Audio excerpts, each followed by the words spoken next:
Good evening, everyone. I hope you can hear me and see me. Welcome to the sixth annual conference of the KZN Specialist Network. Um, this certainly is a new experience for us, trying to do a virtual conference.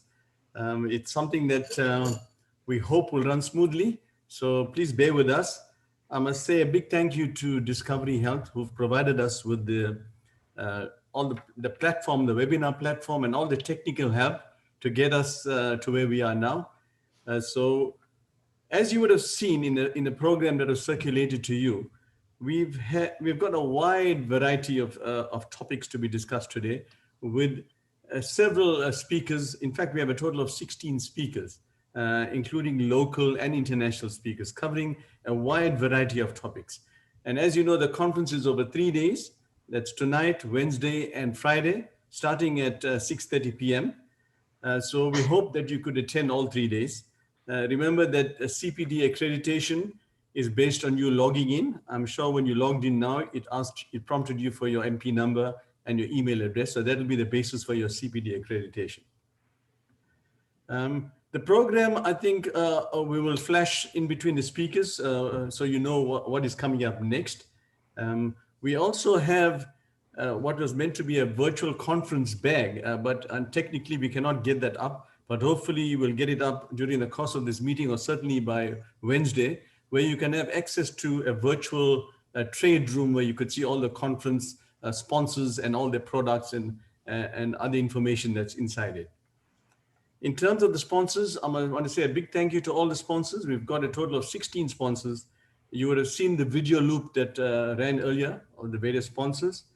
I must add that we also have a competition, which we always do at our conference, with some wonderful prizes, including laptops, Fitbit watches, coffee machines, etc. In order to be eligible for the competition, you've got to watch the sponsor's video loop, and you'll see in between each sponsor, there'll be a word insert. You've got to put the word into a sentence, and then that'll make you eligible for a lucky draw. The way you respond is that at the bottom of your screen, you'll see a poll icon. If you click on the poll, it'll get a poll.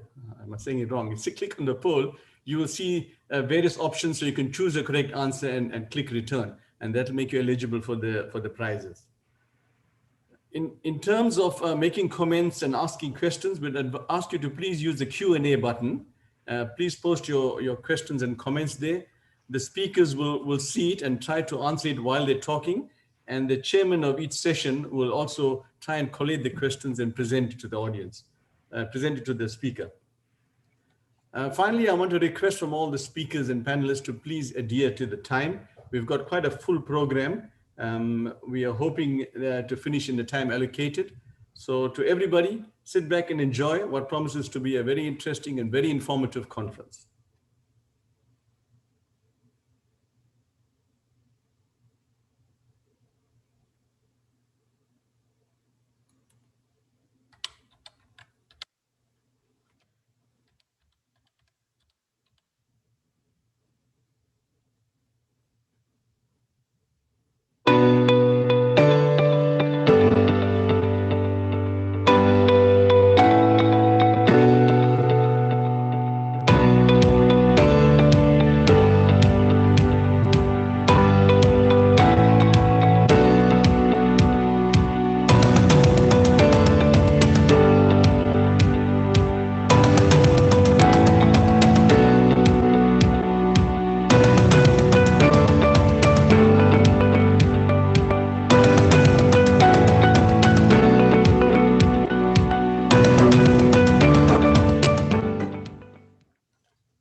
Okay, thank you for that. As you can see, the first speaker for today is sponsored by Litho. In the absence of Dr. Ryan Ramdas, who was meant to introduce the first speaker and is busy caught up, I think there's a lightning storm at Itaquini Hospital, so he can't log on. I would like to take this opportunity to welcome our first speaker, Professor Shabir Mahdi. Prof. Mahdi really needs no introduction. He's spoken previously to us. For those of you not aware, he is a professor of vaccinology at the University of Witwatersrand. He's also been very active in the ministerial COVID task team. Prof, welcome. I know you just joined. You're welcome to take over and share your screen. And we look forward to your presentation on the status of the COVID vaccine and the development of immunity. Over to you. Okay, so thanks, Anil, and good evening to everyone. And thanks for this opportunity to chat to you guys about where we are with COVID-19 vaccines. And I think the past 2 weeks has been really almost a hurricane in terms of data, which has come out, which really shows great promise that vaccine is very much on the horizon. So what I'm going to do over the course of the next half an hour is really start off just as a refresher in terms of what is our current understanding when it comes to how natural infection induces immunity.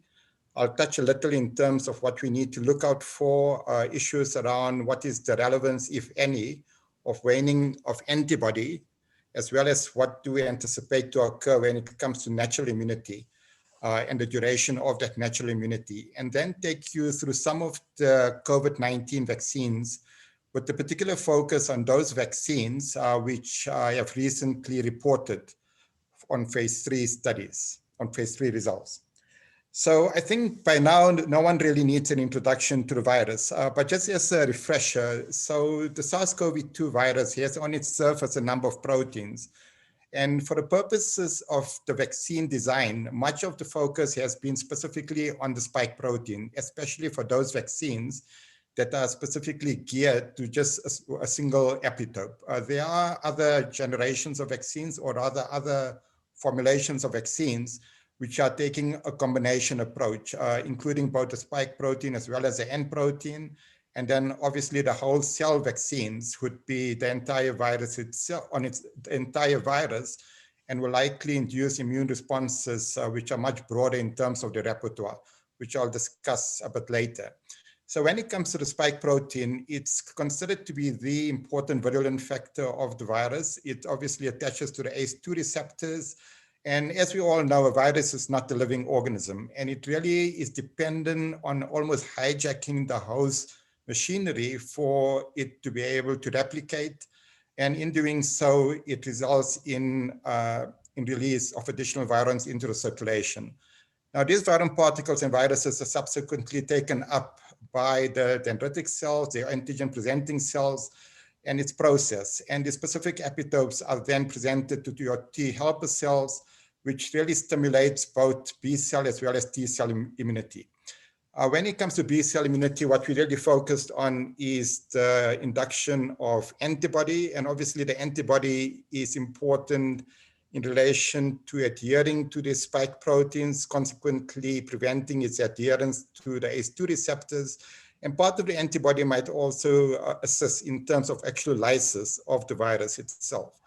Now, in addition to the antibody, what's also important is the induction of cytotoxic T lymphocytes. And that's really important when it comes to being able to kill and destroy cells that are already infected with the virus. So it might well be that antibody might wane, but that doesn't necessarily imply that there's been complete waning of immunity or there's been complete loss of memory responses. Because obviously many of these B cells go on to develop into memory B cells, and if re-exposed to the epitope, you'd get a much more robust antibody response. And likewise, when it comes to the cytotoxic T lymphocytes, they basically go into sort of a latent phase. And again, if exposed to the epitope, you can expect them to expand exponentially and bring about control of any cells that are infected by the virus.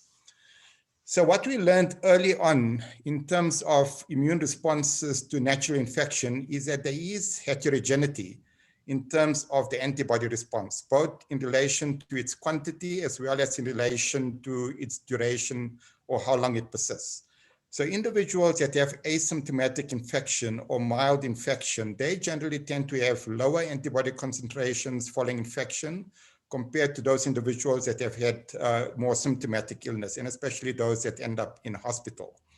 Now, in addition to having a lower concentration of antibody, what we also observed by day 30, day 60 post-infection is that a larger percentage of individuals that have had mild or asymptomatic infection, in fact, become IgG negative.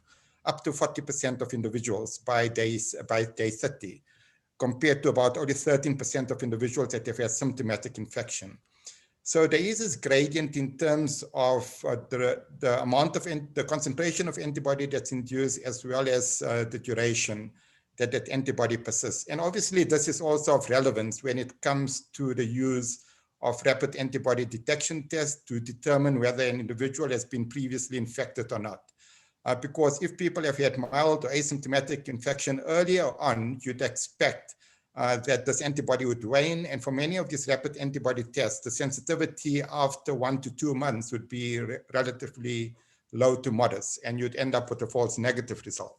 So the antibody tests, rapid antibody tests in particular, have got some value in terms of serosurveys, which are done at a reasonable time point during the course of the epidemic, but at an individual level, the rapid antibody tests have got actually very little value to offer, both in terms of excluding an infection or indicating that the person has not been infected.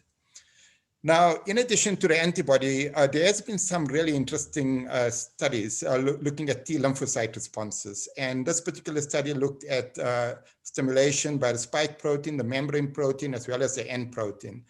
And intriguingly, what they observe is that for each of these proteins, individuals using blood samples from individuals that were blood donors in 2019, prior to SARS-CoV-2 circulating, obviously, indicated that there are some people in the population that actually do have T lymphocyte cross-reactivity to these proteins. And obviously, this is, like I mentioned, are samples that were obtained before SARS-CoV-2 circulated. Now, the most likely reason for this is that there is some level of homogeneity in terms of the spike proteins found in SARS-CoV-2 and the other common cold coronaviruses that have been circulating since the 1960s. In addition to that, what we also see is that there is some sort of gradient in terms of reactivity or the immunity that's in the T lymphocyte immunity that's induced in terms of whether an individual has just been exposed, not being symptomatic, had mild symptoms, or had more severe symptoms. And those individuals that have more severe symptoms generally seem to have much more robust T lymphocyte responses to each of these different epitopes of the virus. Now, looking at these two side by side, what it tells us is that antibody responses are induced just by virtue of exposure, or even in individuals with asymptomatic or mild illness, but it's mostly robust in those individuals with severe illness. But a percentage of individuals with this sort of different syndromes that end up with an antibody response ranges from 60% for those individuals that have just had an exposure and not necessarily having tested positive, just having had an exposure. So it might probably have been a transient exposure that they experienced, whereas individuals that had severe illness, up to 100% of them would be seropositive for either the N or the S protein. When looking at the T lymphocyte responses, we see much greater sort of synergies or much similar sort of responsiveness in individuals that were exposed but never tested positive for SARS-CoV-2, those individuals that had asymptomatic or mild illness, and those individuals that had severe illness. So in summary, what this tells us is exposure to the virus induces both humoral immunity as well as cell-mediated immunity. But the cell-mediated immunity seems to be somewhat more similar irrespective of severity of illness. Now, very recently, there was an article that was published which indicates that the T lymphocyte immunity probably persists for at least 6 months, if not 9 months. And that was some recent data from the UK. Now, when it comes to the common cold coronaviruses, the experience with the common cold coronaviruses, as well as with MERS and with SARS, is that this T cell immunity probably persists for at least 2 to 3 years.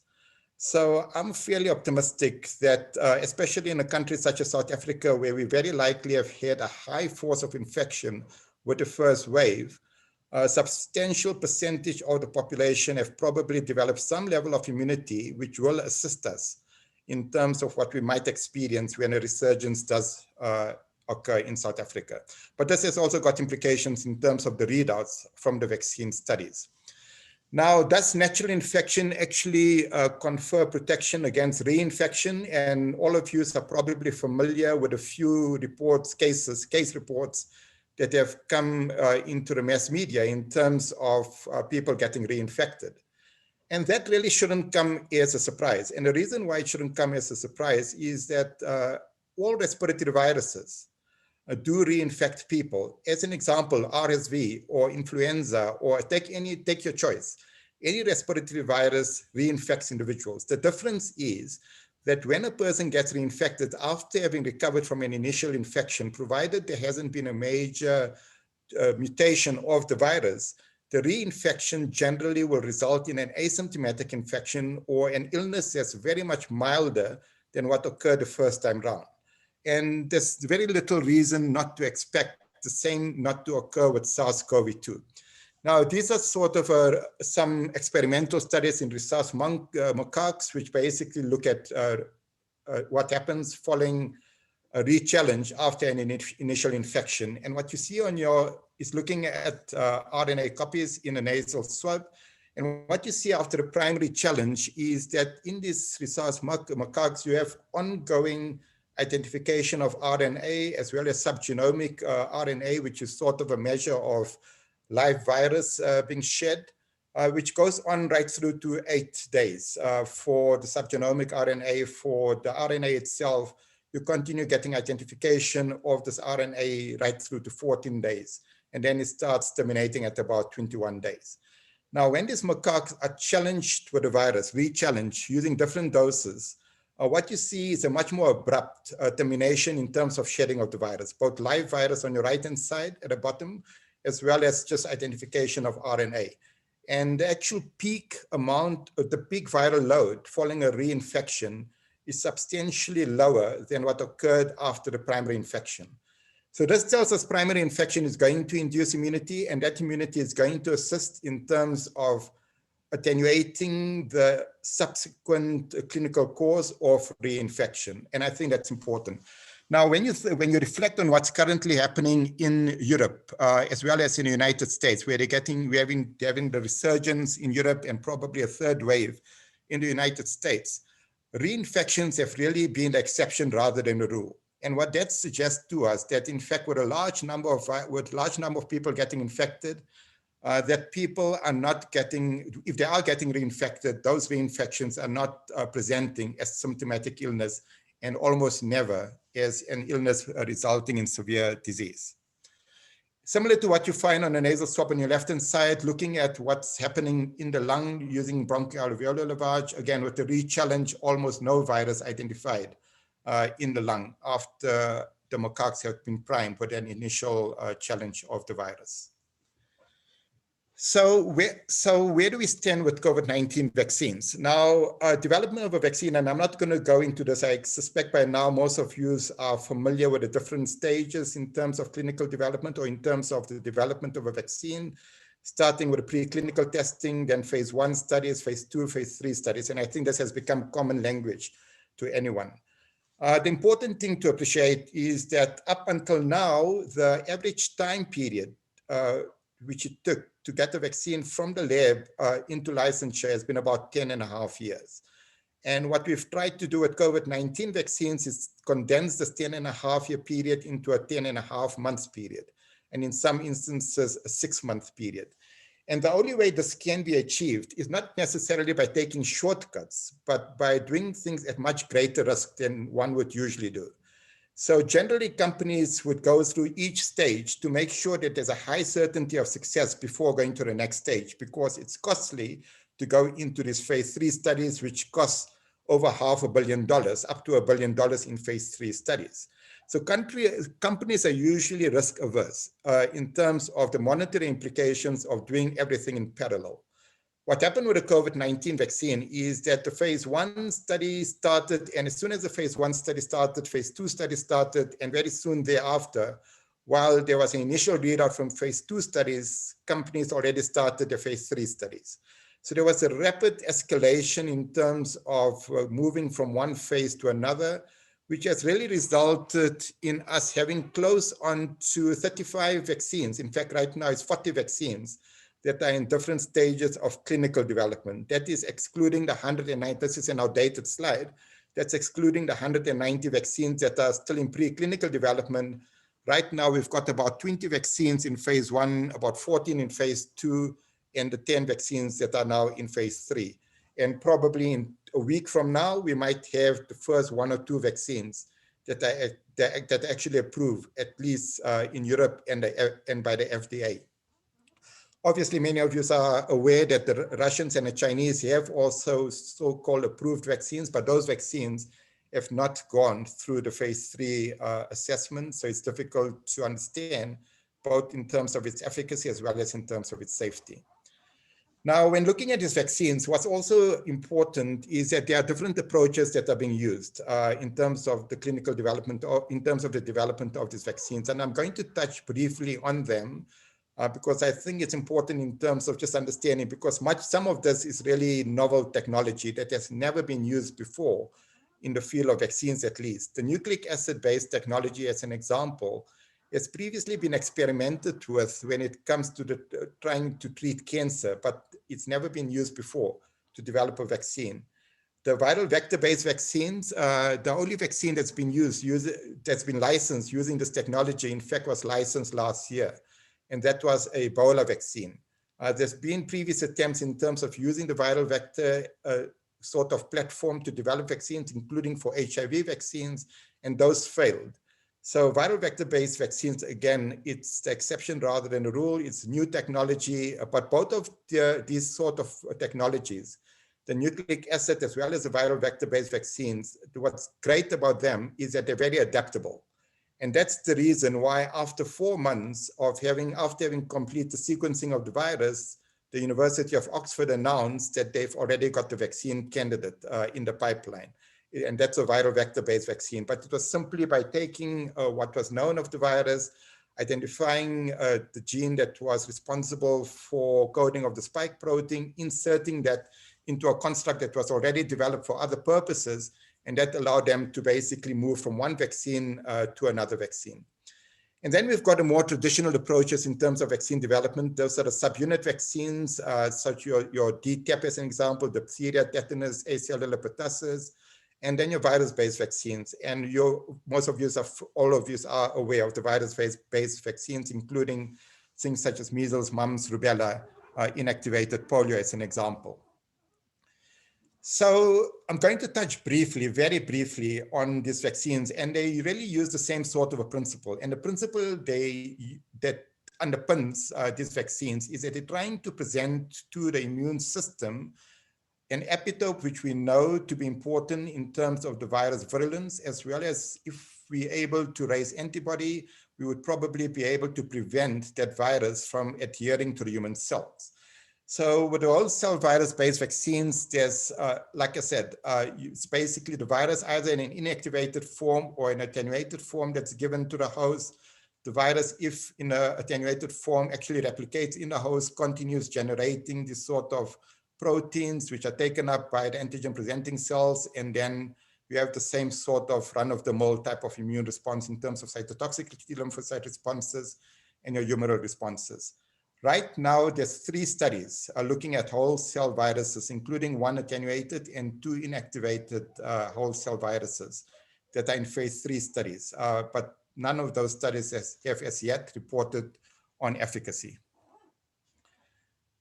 So the gene-based vaccines, what you're doing here literally is taking the RNA or the DNA that codes for the spike protein, that is injected into the muscle, it's taken up by the cell, then it uses the cell machinery to produce a protein. That protein is released, taken up by the antigen-presenting cells, and again, it's meant to induce a similar sort of cell-mediated T lymphocyte response, as well as B lymphocyte response. To date, there are 2 vaccines that have now completed phase 3 studies, or at least have reported on interim results from phase 3 studies using the gene-based vaccines, and that is a Moderna vaccine and a Pfizer vaccine, and I'll come back to both of those just now. In terms of what we actually observed when it came to the Moderna vaccine, and this were initial immune responses in the 18 to 55-year age group, and this is looking at IgG responses to the whole length spike protein, as well as what is known as the RBD. the receptor binding domain.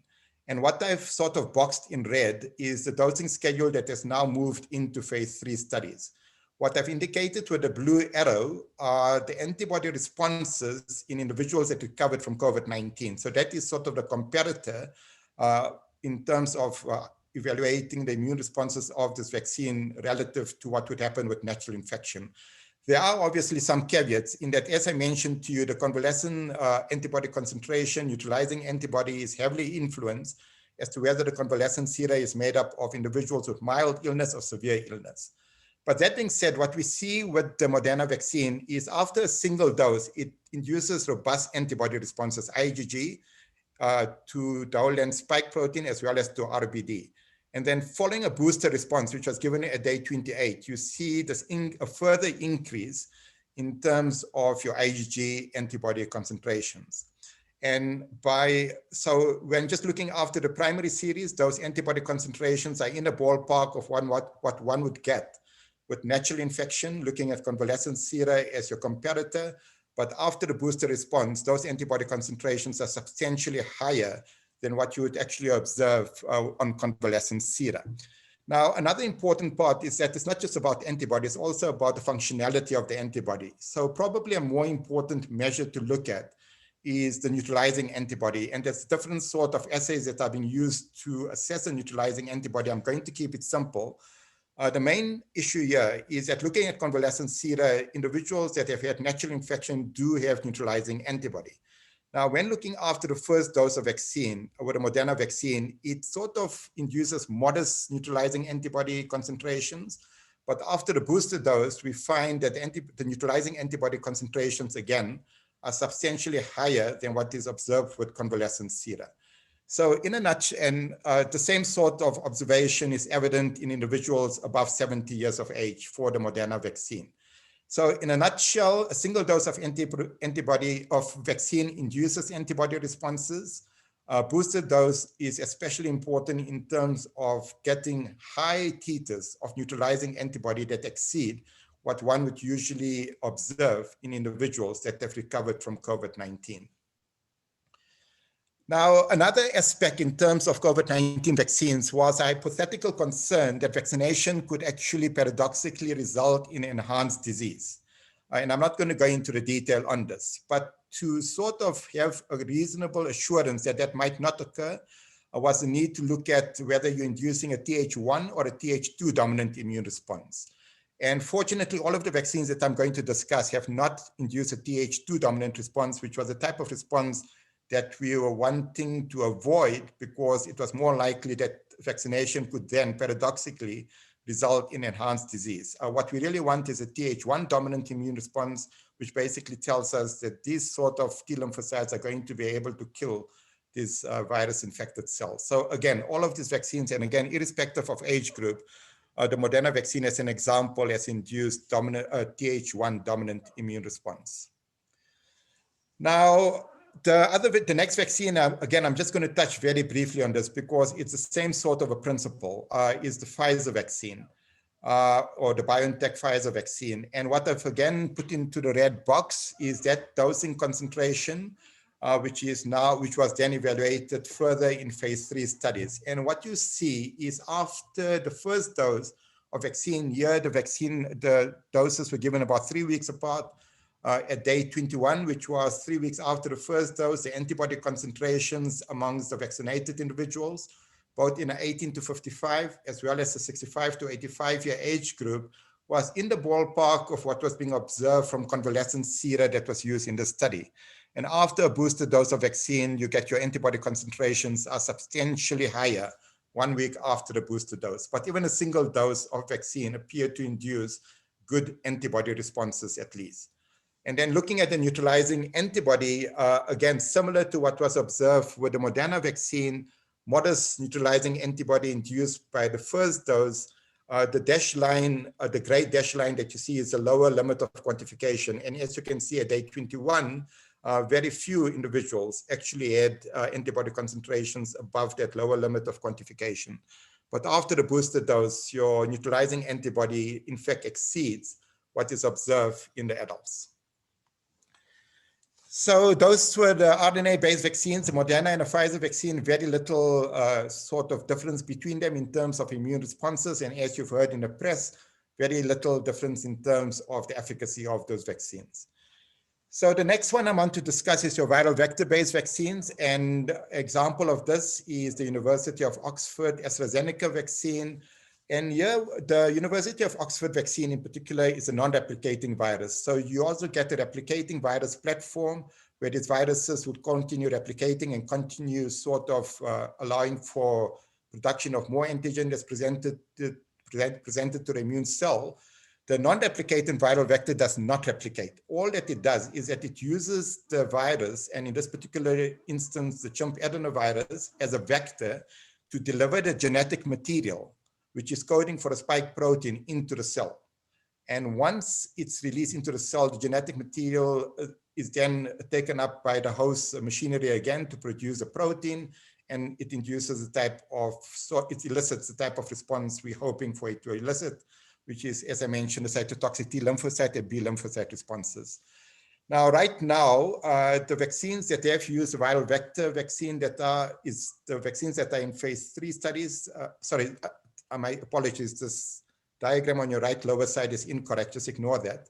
The University of Oxford vaccine, as well as the J&J vaccine, are two examples of viral vector-based vaccines that have now gone into phase 3 studies.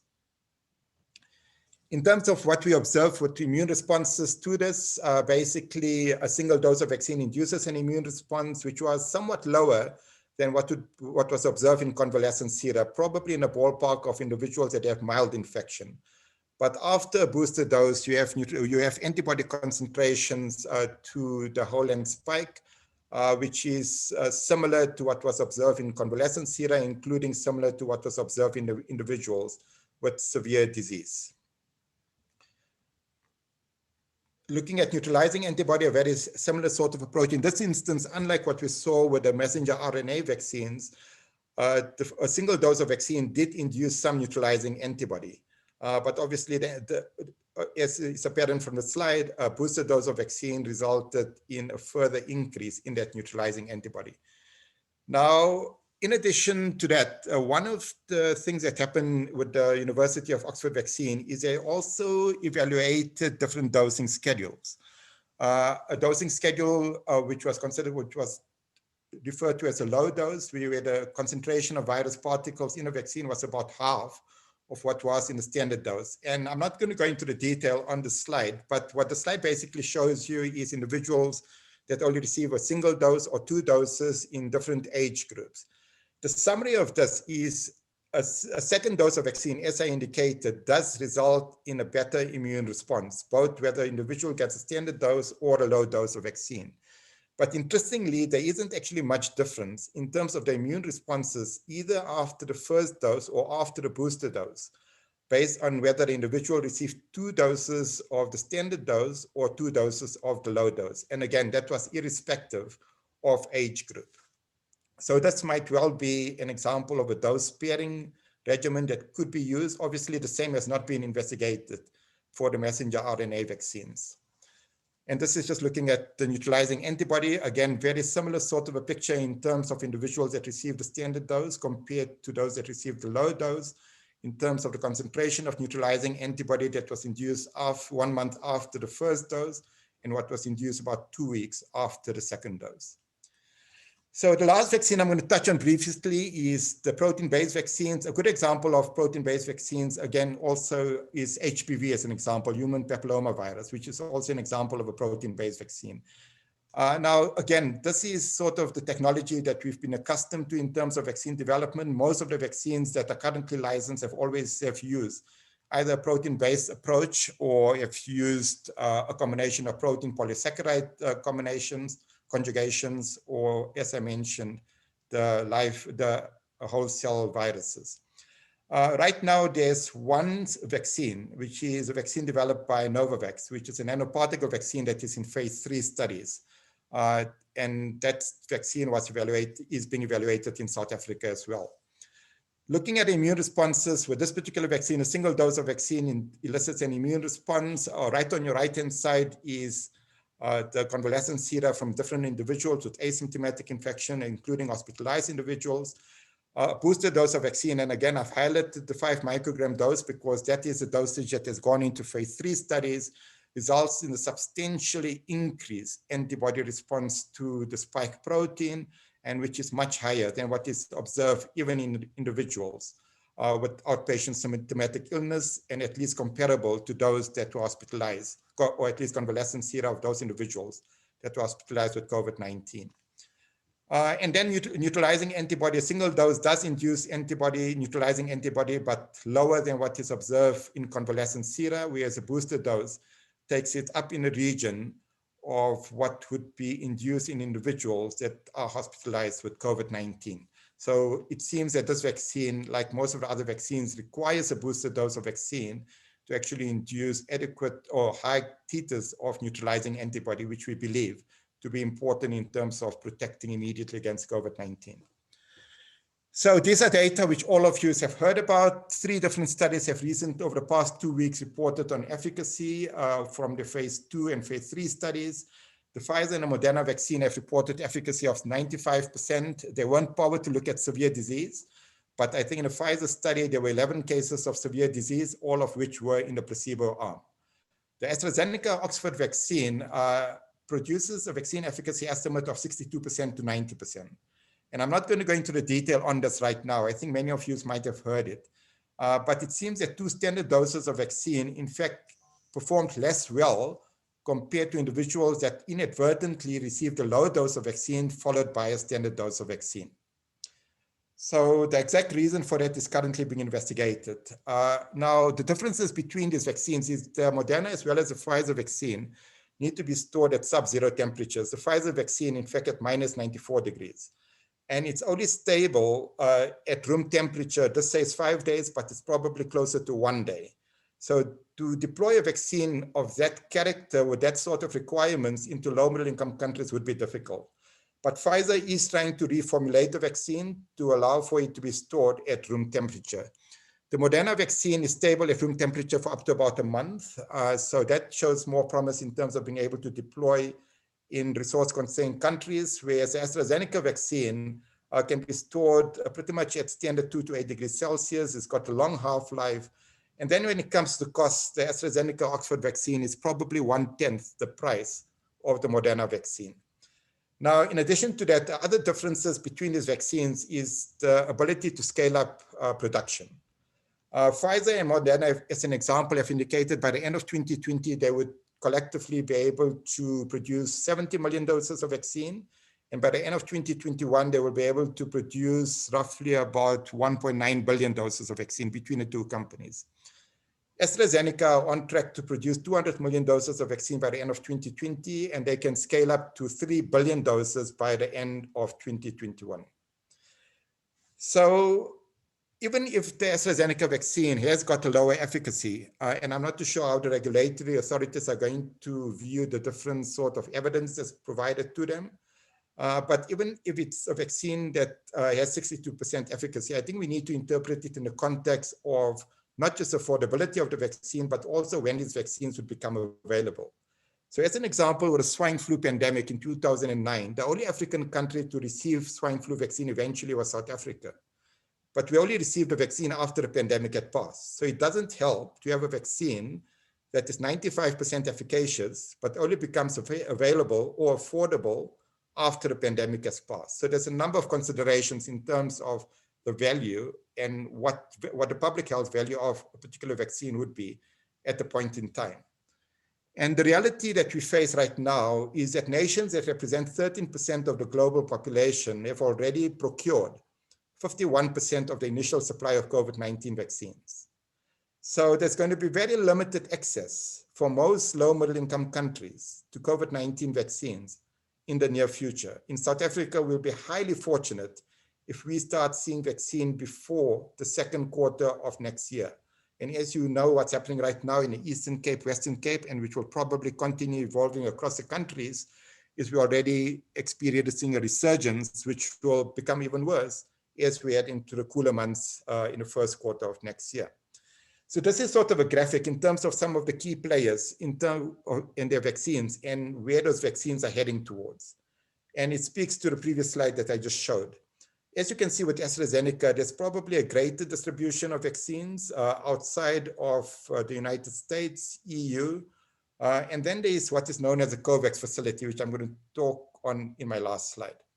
Now, the reason why we're experiencing this challenge in terms of accessing vaccine is unfortunately in the whole of Africa, there's zero capacity in terms of vaccine manufacture, except for limited quantity of yellow fever vaccine that's produced in Senegal and some DTP vaccine that's produced in Egypt, and a little BCG that's produced in Tunisia. But other than that, there's zero capacity to actually manufacture vaccine. And this is not something that can be done overnight. It's a complex process. So even companies that are entering into agreement for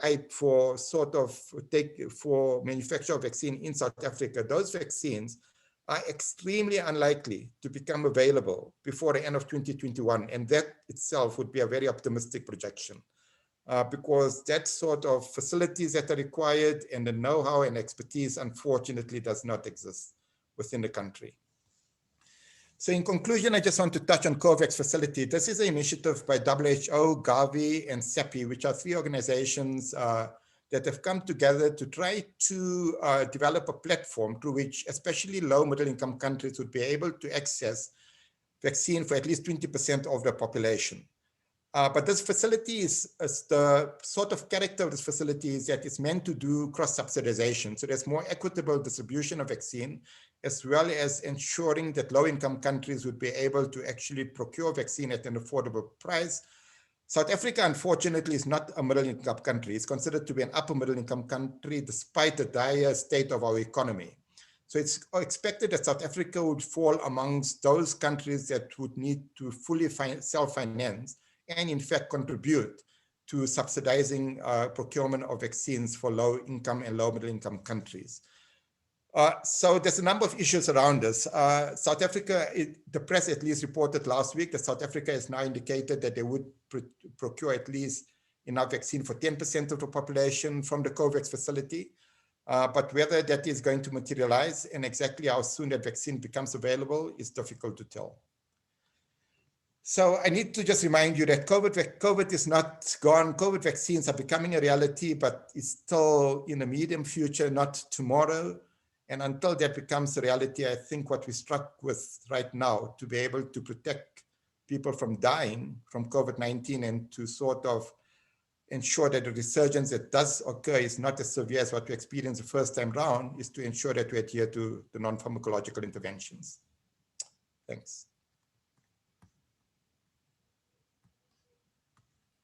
Thanks, Prof, for that very interesting talk.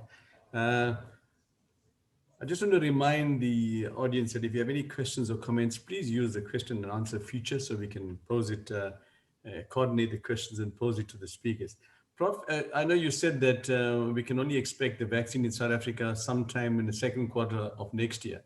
But there was talk about healthcare workers having some preferential access even sooner than that. Is that a reality, you think, once the vaccines become approved? No, so that, well, there would be a problem because of the limited quantity of vaccine that would become available to South Africa. We would need to undertake a prioritization, but it really depends on government in terms of how it negotiates with manufacturers to be able to gain access to vaccines sooner than later. All of the Moderna and Pfizer vaccine, as an example, that's going to be produced for 2021 is all going to the US and some to the Europe. And much of the initial 100 million doses of vaccine that are going to be produced again have already been bespoken for. So it's really where the government is able to get the Oxford University, the AstraZeneca vaccine, but I would be very surprised if that becomes available anywhere in South Africa before April next year. And then if it does become available, yes, there will be a prioritization, and WHO has recommended that healthcare workers and individuals over the age of 65, those with severe comorbidities, hypertension, diabetes, should be prioritized. But I think healthcare workers will get it around about the same time as when it becomes available for the rest of the high-risk groups. Okay, thanks for that. The other question somebody has raised, you mentioned about testing for immunity. You mentioned the antibody testing and even the T cell testing. Now, currently, there's a lot of um, hype about doing antibody testing, whether it's done by the laboratories or the pharmacies, and everybody's sort of getting onto it. So, if you have had COVID and you are antibody positive, IgM or IgG, can you make an assumption that you don't need the vaccine? I mean, we're not sure what the immunity is like, but would that be a fair comment? Well, I think there's a good reason to believe that you got reasonable immunity. If you are IgG, IgM positive or IgG positive, I think that would be, you could be less assured that you can still get reinfected, but you're unlikely to develop severe disease. And like I said, that is based on data from the UK, where they show now that at least T lymphocyte immunity persists at least through to 6 months. And I mentioned that our experience with SARS as well as MERS and common cold coronaviruses, the T lymphocyte immunity persists probably for 2 to 3 years. So I think you're in a good space. If you've recovered from COVID-19, you're probably going to have immunity that's going to roll you over for a good few months. Whether or not you would need vaccination later, I think those studies obviously still need to be done. Okay, and quickly, there's another question that's come through. Is the vaccine safe in HIV positive patients, especially the adenovirus vaccine? Yeah, so we're currently evaluating that in South Africa, both for the Novavax as well as the chimp-ed vaccine. The chimp-ed vaccine that we're using is different from the HIV vaccine that used adenovirus, that was the adenovirus 5 vector. So we're currently doing, we haven't yet, it depends what you're referring to safety. In terms of reactogenicity, it doesn't seem to be any different compared to people without HIV. Okay. And there's one question. There's one question I'll just read out here. It was asking whether if you receive one vaccine now, can you take another vaccine later and will it be more efficacious? And the short answer is we don't know. So those sort of studies, unfortunately, haven't been done. But just in terms of first principles, if you're actually exposing the person to the same epitope that they've been primed to before, then you'd expect them to actually develop sort of a memory response when stimulated with another vaccine that uses the same epitope. Okay, I think we'll bring that to a close. Thanks very much, Prof, for a very interesting talk. We'll now move on to the second speaker for today. If you look at the program, the next speaker is Professor Kukila Laku. Over the years, it's become customary at our Congress and conference to have Dr. Vasant Govind Trust sponsor a speaker and present a lecture. And we have, over the years, tried to invite local graduates who've made a mark internationally. This year is no exception. Professor Kukila Laku is a local graduate who is now currently at Oxford University. She's a consultant pediatric surgeon there. She's also an honorary professor from the University of Witwatersrand, and she's also chair of the British Association of Pediatric Surgeons. So with that brief introduction, Kukila, welcome, and over to you. Thank you very much, Anil. I mean, it's a pleasure to be on this platform, and to me, it's coming home. So when you asked me to talk about the post-pandemic healthcare, the new normal, I thought a better topic would be a peri-pandemic healthcare in childhood surgery. So firstly, I'd like to thank, there's a freeze on my slide.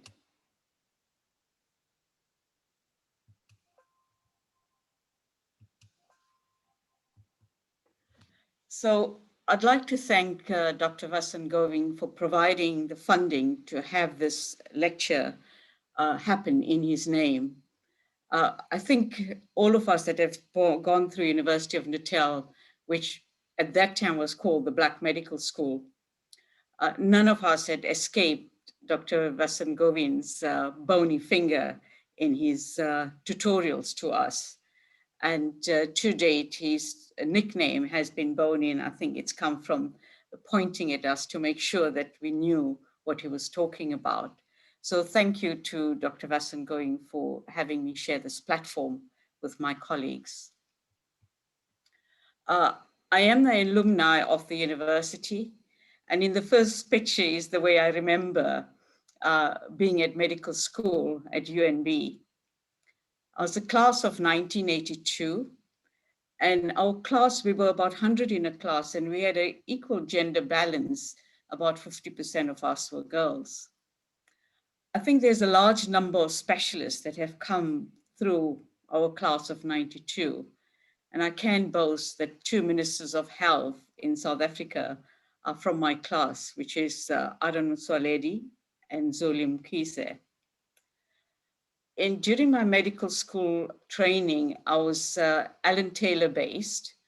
And as you can see, we were surrounded by a refinery.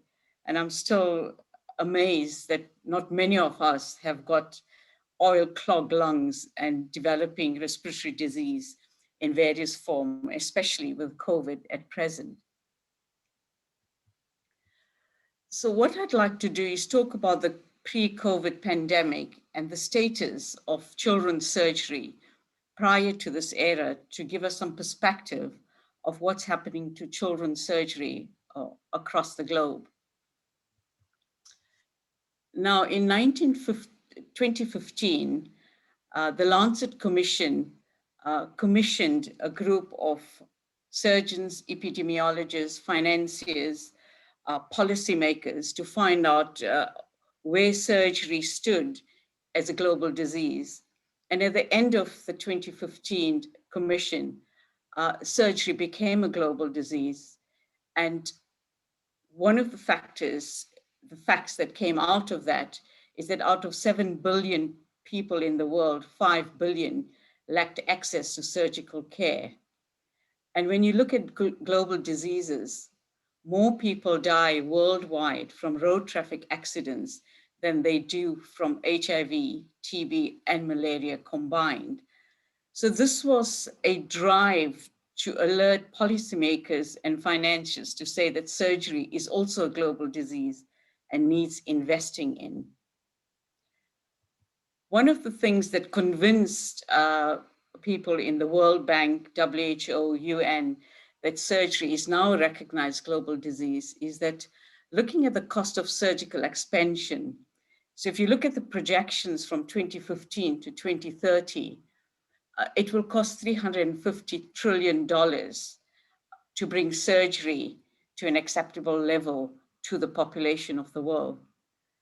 But if you don't invest in surgery, countries will lose $12,300 trillion in economic evaluations if surgery is not taken seriously. And just on a simple note, if you look at the costings for surgical intervention and global diseases such as HIV, so HIV treatment for life for an 11-year-old will cost $300,000, whereas the same child having an inguinal hernia repair would cost $50 and make them more economically fair to the country. But during this era, children's surgery was forgotten. So the Lancet Commission did most of their work on adult surgery, and children's surgery was left alone. So some of us who are advocates for children's surgery from around the globe got together, about 8 of us, and formed the Global Initiative for Children's Surgery, which is an organization aligned to UNICEF, but for children's surgery. What we did is we got together everybody and anybody that is required in the healthcare of a child that needs surgery. So we're inclusive of radiologists, pathologists, anesthetists, healthcare workers, nurses, and so forth. And this organization has become quite powerful. We had our 4th conference in Johannesburg this year, and it showed that it was mainly driven by low-income country individuals rather than many of these world bodies that have high-income country advocates that have no idea or have no experience of what it is to live in a low-income country and are driving policies. So we wanted this organization to be completely different and work from the ground with dominance from the low-income country.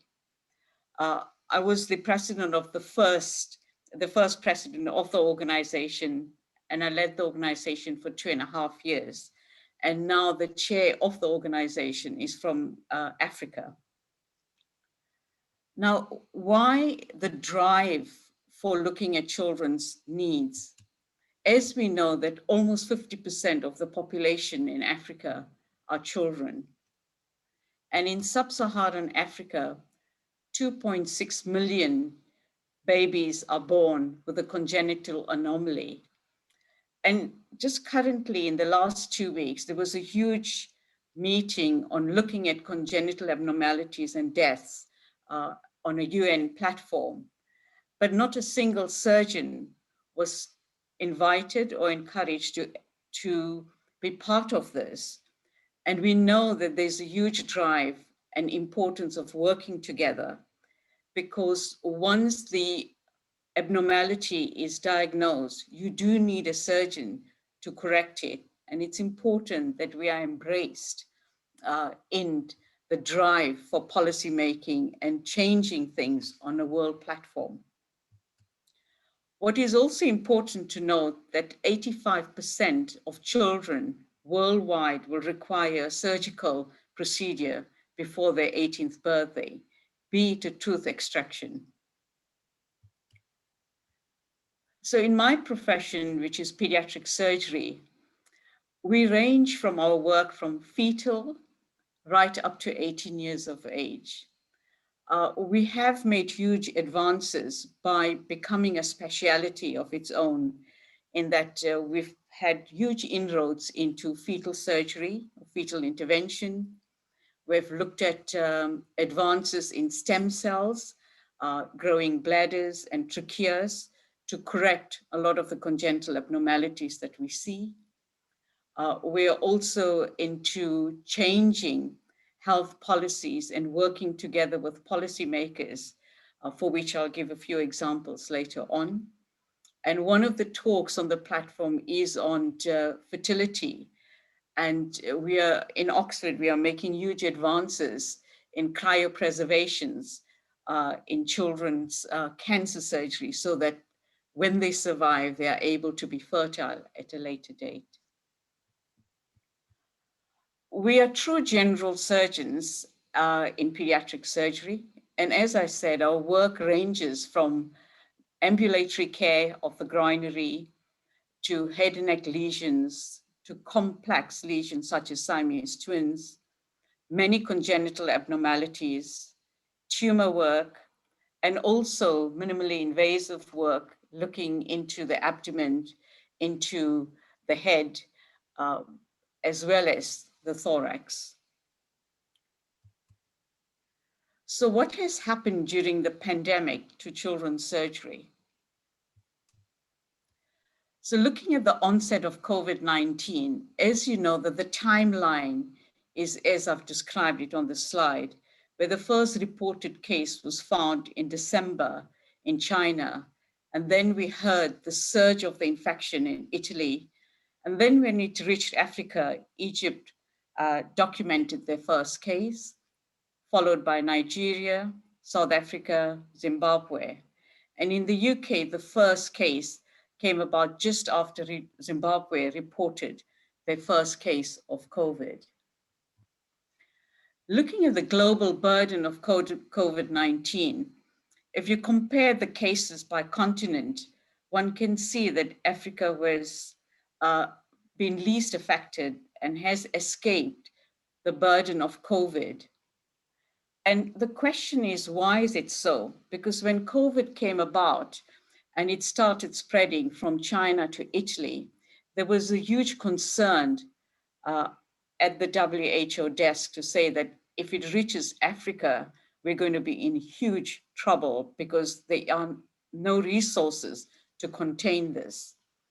But I think when people make sweeping statements, they forget that there is a lot of work and good that's happening in low-income countries and low-income continents such as Africa. So when the pandemic came in, there was shock and chaos especially in the UK, where they thought that, oh, this was a Chinese disease and it's not going to come our way.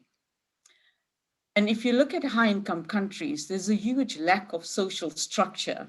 In fact, the entire social structure has broken down and people have become very individualistic and not community-based. The government here in the UK actually felt that they were going to use herd immunity. So just not have any lockdowns, no restrictions, and just let everybody develop the immunity by contact. But very soon, towards the end of March, it became clear that they had to act and lockdown was necessary. But we were 3 weeks too late in the UK. Now, during the same time, when the virus was all churning in the high-income countries and in Asia, most parts of Africa started acting, and they acted very quickly in that especially Africa has got a good primary healthcare basis, and there's been huge experiences with epidemics in Africa with HIV, Ebola, malaria, and so forth. And there is a huge community spirit. And when you find that there is a low-income country or low-income population, you tend to work together as a community rather than be individualistic. Restrictions are lifted in a way to help the economy. Working from home came about very quickly in South Africa, much quicker than it did in the UK. The social media platforms such as WhatsApp and Zoom and such platforms were easily available or started becoming open, whereas in high income countries, there's a lot of restrictions for those kind of mediums to be used in healthcare. And suddenly we realized that we needed to open all of this very quickly. And at this point, I just want to stress of how selfish and individualistic Western countries can be. And a good example was an incident that took place in my hospital here in Oxford, where when the lockdown started taking place and the government started taking actions, the A&E department, accident and emergency staff, were all told to wear protective gear as much as they can, but all the men were asked to shave because that would be one of the problems in spreading the virus. And as you know, that in some religious groups, such as the Muslim community and the Sikh community, shaving is an issue. But the staff, we have a very multiracial staff in A&E. And the next day, the Sikh staff and also the Muslim staff came shaven despite their religious beliefs. But our Caucasian colleagues came back without shaving, saying that, oh, it's our constitutional right to do what we'd like. And that kind of attitude doesn't help in situations like pandemics. And that's why it has become quite difficult to control the spread in high-income countries. Looking at the perioperative outcome for children with COVID, there's a favorable perioperative outcome, and this data was published in the British Journal of Surgery in November of this year, where it showed that children under 16, the number of post-operative deaths were only 1.1%. So children were pretty protected from the pandemic, but they became collateral damage in that entire elective surgery and clinics were canceled because our anesthetists were deployed to go and work in adult ICUs, so no surgery could be done. And I think in retrospect, that was a mistake and it still is a mistake. Cancer treatments got stopped, not so much in the high-income countries, but my colleagues in Asia and Africa found that the need for cancer treatment had just stopped. Chemotherapies were stopped. Newborn deaths started occurring even in our high-income countries due to delay. Neglected fractures resulted in bone deformities. tooth decays became osteomyelitis in the mandible. And more so, there were social problems for children as well. Child abuse was on the rise, neglect of children, and child hunger and malnutrition started creeping up within the city of Oxford, which is supposed to be a quite well-resourced city. About 20% of children in Oxford were below the breadline during the COVID period. A lot of families with their ill children avoided coming into hospital with the fear of catching the pandemic. What did we do clinically during the pandemic? Thought processes started taking place, and we started looking at early appendicitis using medical treatment for that. And when I worked at Baragwanath Hospital and in Durban, we used to aspirate abscesses in children. And I did a study on that and found that almost 95% of the children with abscesses can be managed with aspiration. But in a high-income country like Oxford, it is a no-no because the children need to be mollycoddled. You cannot allow them to accept pain. So a large number of the abscesses that we manage here go to theatre. But during the pandemic, the mindset had to change. So we started aspirating abscesses. Our stoma closures were closed earlier than before. Our ambulatory care went on a rise, and we started having shorter hospital stay and started engaging and embracing the problems that children in Oxford were facing. So pandemic did highlight the undercurrents of what was happening in a wealthy country like the UK. And as much as a lot of emphasis is based on that there are racial inequalities, the major inequality in this country is a class struggle. And it's been covered up by diversity issues and gender issues, but the major problem is a class struggle. And it was quite evident that during the pandemic, 20% of our children were living below the breadline. So just a few notes on the two studies that we did during the pandemic. So when neonatal hernias are diagnosed, and it might sound like a simple problem, but in pediatric surgery, people look at complex cases like the repairing tracheoesophageal fistula or doing major laparotomies in the under 1 kilogram babies. But the most challenging operation in a newborn is a neonatal hernia because they are tiny things. The anatomy, it can be quite challenging. They tend to incarcerate very quickly. So we have a policy of operating on neonatal hernias within 2 weeks of diagnosis. During the pandemic, this was not possible. So we started a national study collecting data on how frequently these patients were coming in with incarceration. The study took place between the 1st of April up to the 31st of August. And we looked at all babies who were 44 weeks corrected. What we did is I've taken out what the Oxford figures out of the national study to give you an idea of what we found. And Amy Patterson and Thanos are my two registrars who looked at it for Oxford. So a demographic was that we saw 47 babies during that time, and the age at decision to operate ranged from 2 days to almost 171 days. With the COVID repercussions, we found that 23% of our cases were delayed.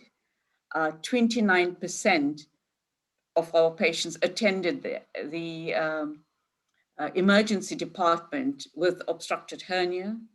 8% ended up having surgery. And the average waiting time in Oxford was about 30 days. Now, these figures in Oxford are a little bit skewed because realizing that a lot of our babies were going to be left astray, some of us sort of started making them emergencies So the data here is probably skewed, and we're just waiting for the national data to come back to give us a more accurate figuring regarding neonatal hernias. Looking at conservative management of appendicitis, we again have a national study that's taking place, but these are the figures from Oxford, where over a 4-month period from April to July, we admitted 55 patients with appendicitis. The median age was 9 years, and the duration of pain was an average of 24 hours. So we had a protocol in diagnosing simple appendicitis. So we looked at the history and the infection markers in the blood counts and an ultrasound scan to identify which one we would call simple. And the approach we used is, this is the patient ordinarily we would have taken to theater, but during the COVID period, we were diagnosing them as simple appendicitis for conservative management.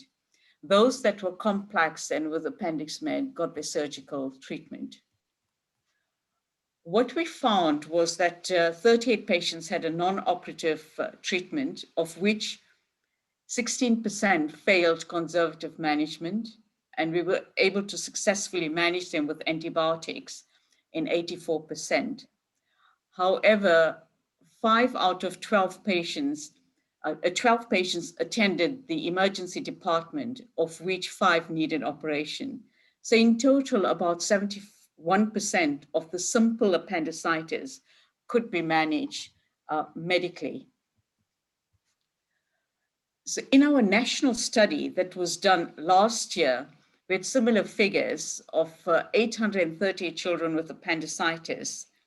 We found 326, which we treated non-operatively, and they were managed successfully in 75% of the cases.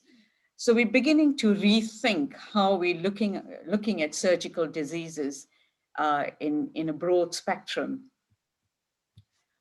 What has happened to education during the pandemic? So as you know, that in surgery, besides having the knowledge and the ability to examine patients, you also need an added skill. And the surgeons had a huge problem during the pandemic because all elective surgery was canceled. All emergency surgery was done by senior members of staff to do these operations skillfully and quickly. So trainees really struggled during the pandemic. So we started online courses became the order of the day. Simulation training became the order of the day. Skills training laboratories popped up in hospitals that didn't have them. Business meetings, conferences, and seminars became online.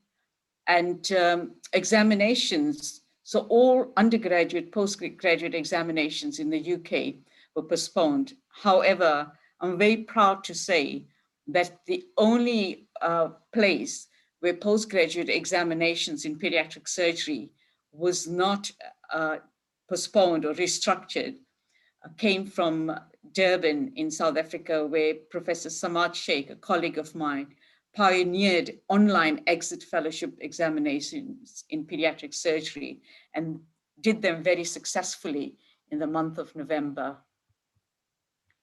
So what are we going to do post-COVID, which is a question that was asked by Anil to me. So I think that clinically, we're going to be treating simple appendicitis, hernias, and abscesses in a different way. We're going to be working in our surgical syllabus. There will be a section on interventional work, and we will be blending this with our radiological colleagues. There will be a stronger bond between medical and surgical teams because you have a common enemy being the virus. The perinatal center, which I have a huge interest in with the fetal, neonatal, postnatal, and maternal influence, is going to become an area of work in pediatric surgery. And our clinics and works are becoming blended with face-to-face and video clinics or teleclinics. Post-pandemic education is going to be blended again in undergraduate studies. And what was very interesting is that a lot of the global undergraduates enjoyed the COVID period in that they could access literature and seminars and training from across the globe without having to just concentrate in their own universities. So a lot of our seminars and courses have become online, and it does capture wider participation from national and international audience. And again, I am very proud of Professor Samad Sheikh for bringing on an exit exam in an online fashion. So training is going to become blended. What is going to happen post-pandemic in children's surgery? Knowing that large pediatric population is in the LMIC, and as we know, the virus is not selective in terms of economic, social, or local, the innovations in working in such an environment is going to come from the low and middle income countries. The research-based questions are going to come from the low and middle income countries. As we know, the world has just shrunk further due to communication platforms, and the dependency and a flow between high and low middle income countries hopefully will become more blurred and be more gelled together in a way that we would like it to be. Thank you very much for your time and attention. And yet again, I would say that I feel very proud to be part of the KZN community, and I have come home. Thank you very much. Thank you very much, Prof. Lakhu.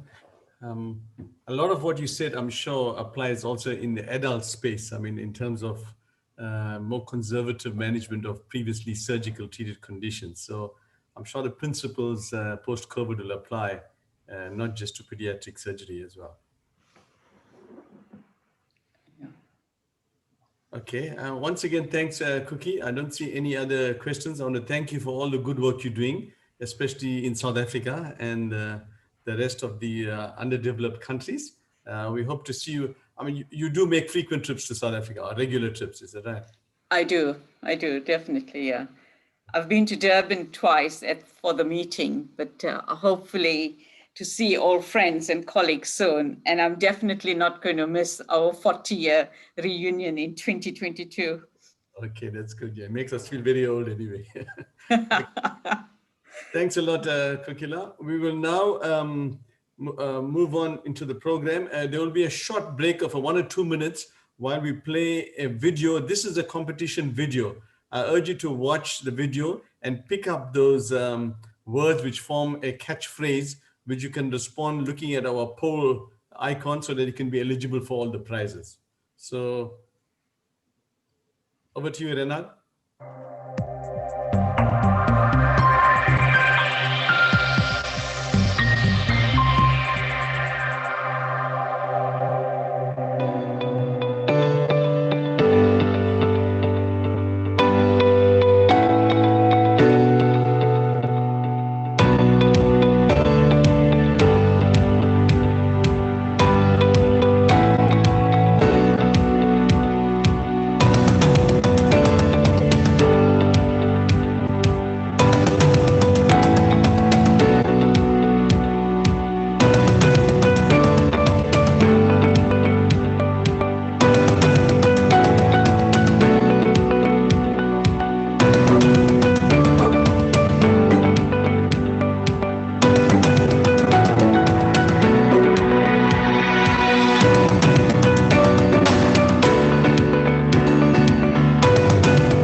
Okay. Good evening, everyone. It's my pleasure to introduce the next topic and the next speaker. So Professor Laku mentioned the combined mortality of tuberculosis, malaria, and HIV compared with surgery. And it's fortuitous that we in the field of diabetes use the same comparison to emphasize the pandemic that started long ago, which is the pandemic of diabetes. So the next topic is going to be the impact of COVID-19 on diabetes and obesity. And it's my great pleasure to introduce Dr. Sandeep Ruder, a good friend and colleague of mine, endocrinologist at Life Fourways Hospital, and he's also an honorary consultant and associate lecturer on the Johannesburg academic circuit. Dr. Ruder is also an executive member of the Society of Endocrinology and Metabolism of South Africa, where he plays a very active role in health advocacy. And he was, in fact, one of the strong proponents of the sugar tax, which was eventually adopted. So he lectures widely. He's a very well-renowned lecturer and teacher. And we look forward to his message on the impact of COVID-19 on diabetes. Thanks, Dr. Ruder. Thank you, Dr. Ahmed. Aslam, good to see you. If I know anything about diabetes, it's thanks to teachers like Aslam, who we still keep learning from. Thanks to the KZN Specialist Forum for having us tonight. I'm going to dive right into it because I was told that endocrinology is boring and it's late at night. So I'll just keep you awake with a few thoughts and perspective on how I think about this pandemic and the diabetes pandemic overlapping with obesity as well. The first thing is this question of an idea of normality. And I'll continue a bit of the social commentary of Professor Laku previously. Normality is a paved road. It's comfortable to walk, but no flowers grow on it, said Vincent van Gogh. And what does this mean is that if we prop our ideas, our mind on ideas of what normal is, generally the cosmos, the universe, and nature is in a constant state of flux. So when things change and we expect some form of normality, it causes agitation, stress. In fact, that's what we call a crisis, when things don't pan out the way we expect it.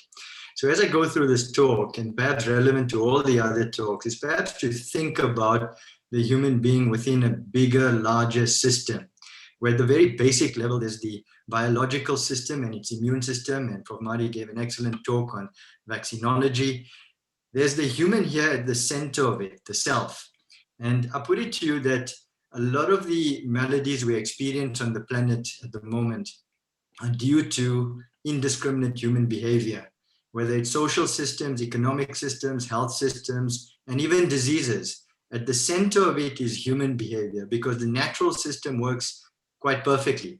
The social systems we create, which are laws, economics, etc., are designed around our desires, and very nicely highlighted in the previous talk, the difference between a Western capitalistic selfish approach to life versus a more cultured Ubuntu kind of selfless approach where it's more communal. So political systems, etc., are influenced by human mental desire and behavior. And then there's this ultimate system, a question that we need to think about, and it's here in purple. It's the law underlying all laws, the thing we probably least aware of, that we probably take for granted. Something to think about in the background, that as a human, we have the capability to consider this transcendental concept of life. I think at the moment, humanity is very focused on the terrestrial. So a crisis is experienced in the present moment. Past actions may lead to the current crisis, but the future is dependent on what we do now. That's what this talk is about, is how can we start thinking about modifying our actions towards a different kind of future. And remember, the Chinese have two meanings to the word crisis. There's the danger component and the opportunity component. And the opportunity is for evolution. And for the human, it's the knowledge and wisdom level. So this is a map, or sort of a depiction of an earlier map of the prevalence of COVID. It's in red, it looks dangerous, it looks scary. But when you look at prevalence maps, as Dr. Ahmed said, Diabetes has been a pandemic and a dangerous pandemic in our midst for decades already. These kind of colorful maps depict the numbers, which are massive. We're fast approaching 500 million known diabetic patients with the disease. In terms of causality, we've known the risk factors, but we can't really say that's the direct cause. It's a combination of risk factors. Once again, non-modifiable genetics, but then there's also the largely modifiable risk factors, which we perhaps have not been given too much attention to. And I think one thing that comes out of the COVID-19 pandemic is it's not teaching us so much new things, but it's highlighting and emphasizing the things that ought to have been done more aggressively. We do know that patients with diabetes and obesity are at higher risk of severity of COVID. And I think the science around that is developing fast. I'll show you some slides on that in a second. Once again, the depiction of causality is always biased, so we may look, if you look at the left side of your screen, these snacks and things which are very, very prevalent in our diets and lead to diabetes are attractive. They're normalized into society. But when a virus comes, it is seen as the enemy and we act more aggressively. And that's got to do something with our ability to perceive threat. Do we perceive correctly? A lot of this misperception is due to programming from the past as well. And once again, from the previous talk, it's highlighted in a capitalistic system where profit is the underlying motive, greed, you're going to try and fool people into believing that what they do is correct. This type of marketing has been there for decades already, and it is culturalized into society. It's like a diamond ring when you get engaged. I mean, you can tell your future wife that it has no real value at the end of the day, but the programming is so strong, you just have to have it. I mean, once you buy a diamond, it's really of no value, right? So it's similar to this. The programming is so entrenched in us that we've normalized it. When doctors were prescribing cigarettes, and I mean, this type of thing would be really frowned upon in today's society with all the sort of movements towards equality, etc. So the greatest trick the devil ever pulled off is making the world believe it didn't exist. This is causality in diabetes and obesity. So diabetes is a severe disease. We know the cardiovascular fallout. We know the renal fallout. We know the eye disease, the neuropathy. So we've always known this. And we have been developing drugs for this. So, I mean, that space has been developing quite rapidly as well, cardiovascular protective drugs. Just highlighting here how the list of risk factors for diabetes has increased over the years. And stress, depression play a role, cigarette smoking play a role. We're learning more about new traditionally used drugs, but these risk factors have always been there. And very common conversation during the COVID pandemic is when are we going to get our smokes and our alcohol on, right? And it's very interesting that, in the past crises or pandemics, philosophers like Marcus Aurelius would have said, they would have reflected on the nature of pandemic and a philosophy of life. And the conversation in our media space has been largely around when can we get our products of enjoyment. And this is not a judgment. It's an analysis to say that the state of the human mind, perhaps individually and collectively by and large, has been focused on an individualistic approach of enjoyment for myself. And we perhaps need to rethink this. There is also old data showing how sedentary lifestyles can influence risk of diabetes. And if anything, we've been sitting more during this pandemic. A lot of our patients have just been working from home from 8 to 6 in the evening, sitting at their laptops. Stress is a major factor, but the experience of stress is dependent on environment and the ability of the individual to deal with stress. So people have lost jobs and they feel stressed, but even prior to COVID, these were issues. Relationship stress, work stress, children stress, you name it, it's everywhere.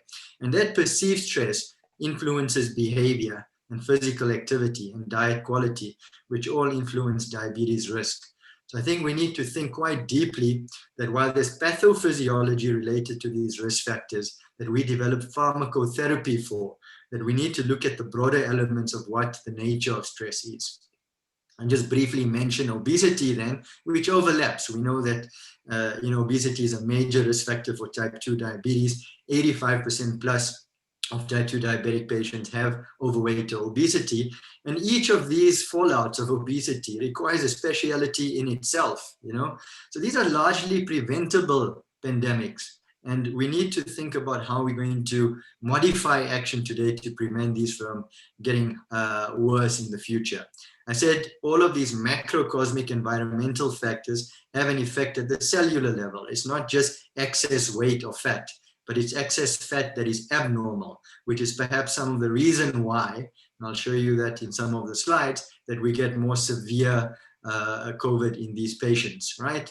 These are some of the mechanisms postulated for severe COVID, and this science is developing. I think our physicians and ICU specialists have been doing a great work at this level, and then we continue to treat the traditional risk factors. I think in terms of a summary of what we've learned about drugs, sick day rules applies. Insulin has been by far the most useful across the board. I think we need to individualize the approach and be cautious with certain drugs in cases of severity. And the science on this is going to develop further. I think we know that diabetes and obesity cause certain clinical processes, and these are simply accentuated by COVID-19. And even this science is developing even more, with new drugs being developed for every pathway, and we watch this space as we learn more and more outcome trials come to the fore. We know that the inflammatory pathways, the Thunderbolt shows that these are also sort of worse in patients with diabetes and obesity. And we know that a whole bunch of drugs have been developed or starting to be used in ICU settings. We were first worried about the increased expression of ACE2, but later we found through objective science that it actually has a protective effect, anti-inflammatory, etc. So we're quite reassured about that at the moment.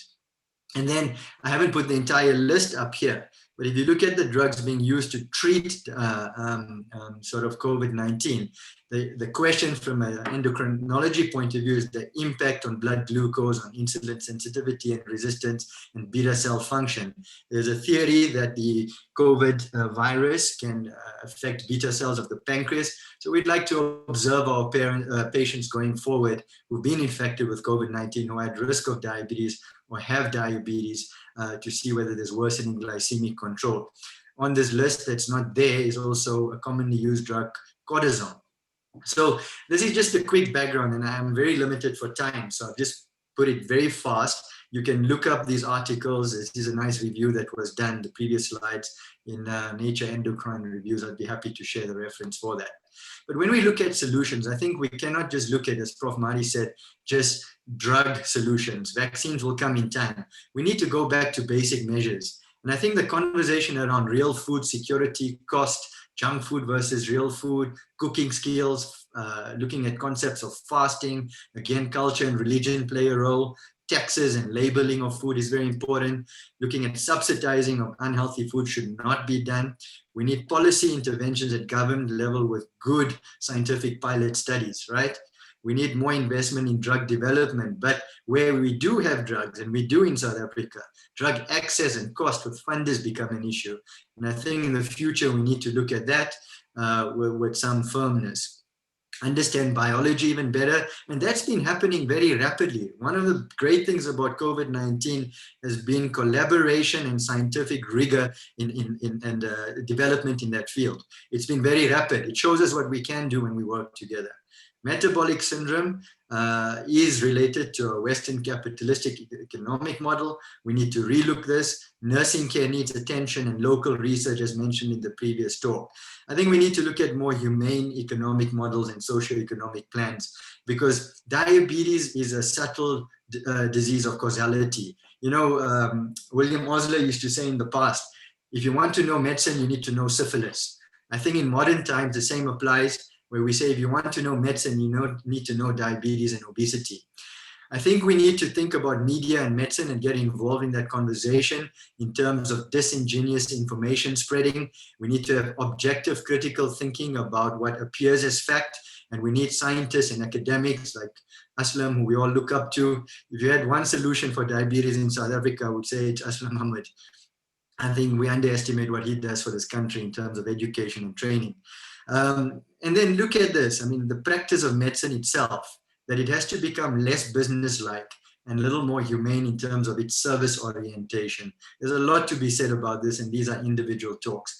I think telemedicine has evolved rapidly, and many of us have incorporated it into practice. And with chronic diseases like diabetes and obesity, it's a good platform that can be used to interact with patients regularly and bring some benefit. And once again, this is a talk on its own too. I think nursing care is underestimated, and we need nurses in communities, in primary, but we need development of nurses as well, at the level that they can talk to patients in the way they need to, storytelling, showing them cause and effect, showing them the reversibility of these pandemics. See, masks and sanitization and vaccines are necessary during the crisis, but we have an immune system which needs taking care of. And if anything's been highlighted in this pandemic, is that other than cardiovascular risk, immune health is of utter importance. I think the bigger picture long-term is looking at ourselves in the context of the wider whole of how things work together.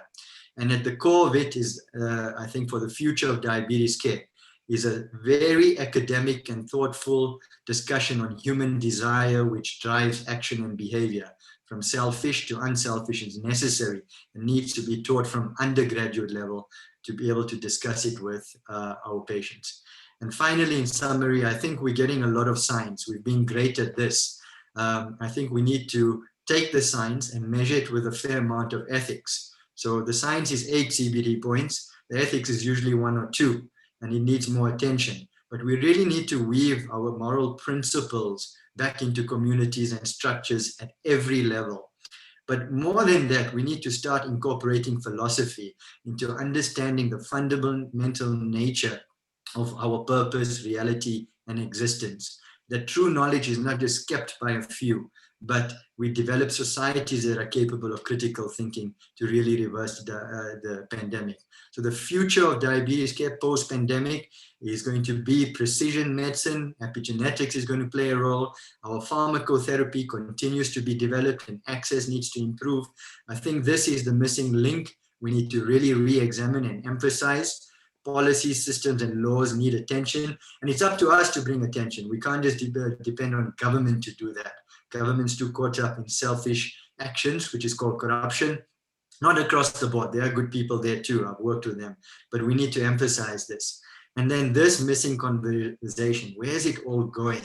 And somehow that was weaved into medicine in the past as a philosophy, a deeper sense. And I think while we do all of this, we need to look at that deeper sense. So with that in mind, I would like to remind you that as practitioners, as doctors, that we have lots of knowledge and will continue to develop it, but we do not realize how dependent we are on what lies beyond it. And with humility and gratitude for that which works beyond us, we keep doing our work with service and sacrifice to our patients. I think that for me is the essence of the future of diabetes and obesity care. So I hope I've been able to do that in 15 minutes. Thank you for your time. Yeah. Thank you very much, Sandeep. So I apologize for omitting to mention in the introduction, but I think you've gathered by now that Sandeep Ruda is also a student of philosophy at the Vedanta Institute in India, and always brings an extra dimension to the problems that we discuss. I don't see any questions in the chat box, but we do have a minute or so. Sandeep, maybe just for this audience, comment on diabetes being a risk factor, but the level of diabetes control does make a difference to patients' risk. Yeah, I mean, even pre-COVID, we have known this, that the poorer your glycemic control, poorer outcomes, whether it's cardiovascular, but even with infectious diseases, we see poor healing, poor recovery, even surgical states, etc. So I think as the pandemic evolved, initially we thought it's just having diabetes, but then we realized that the better your glycemic control, and I mean, we are aiming for our traditional targets, and we've seen in practice of diabetic patients who are well controlled tend to get milder disease, but the higher the HbA1c, we've seen them end up in ICU and requiring further more intensive care. Yeah. And then just in terms of specific drugs when a patient is presents with COVID-19, are there specific diabetes drugs? Which ones should practitioners be careful about continuing or should stop temporarily during the infection? So I had the slide on, it was very quick. I think if you've got mild disease, most drugs can be continued, providing that intake and dehydration is not a problem, no vomiting, etc. As the disease progresses, there may be a need to stop drugs like SGLT2 inhibitors, where you've got a glucose-uric effect, hypotension is a risk. The GLP-1 analogs may need to be stopped due to poor intake, nausea, vomiting, etc. So I showed in that slide that insulin is a commonly used drug. So for safety, you can always fall back on that. Glucophage, metformin may have to be stopped as well as it gets more severe. So I think you've got to individualize the approach, but be aware of the traditional side effects of the more complex drugs, I think. If in doubt, ask, and insulin is good fallback. Yeah. So just one question from one of the members of the audience, the link with COVID-19 and the causality of type 1 diabetes. So I don't think we have enough data on that. I mean, there's the theoretical link that COVID-19 can impact on sort of beta cells or destroy beta cells. I've not seen anything to that effect yet. Aslam, I don't know if you've seen any data to that effect, but it's theoretically possible. We'll have to watch that space. Yeah. Yeah, I think the data is lacking, but there certainly have been pockets of explosions in the, as you know, type 1 diabetes is not a very common disorder, but the Western Cape, for example, saw quite a large increase in the numbers of patients presenting with diabetic ketoacidosis and new onset type 1. And that's been described in other pockets of the world as well. The exact link we're not sure of yet. But Sandeep, thank you very much for your insights and a very philosophical dimension to the approach to diabetes. And with that, I'll hand over to the next speaker. Thank you. Thanks, Aslam. Take care.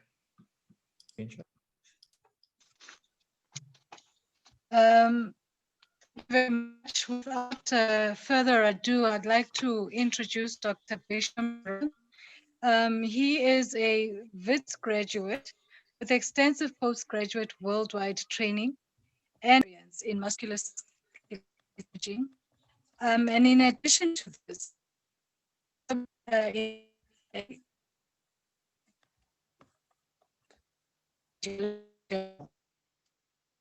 we're grateful to welcome Bisham to talk on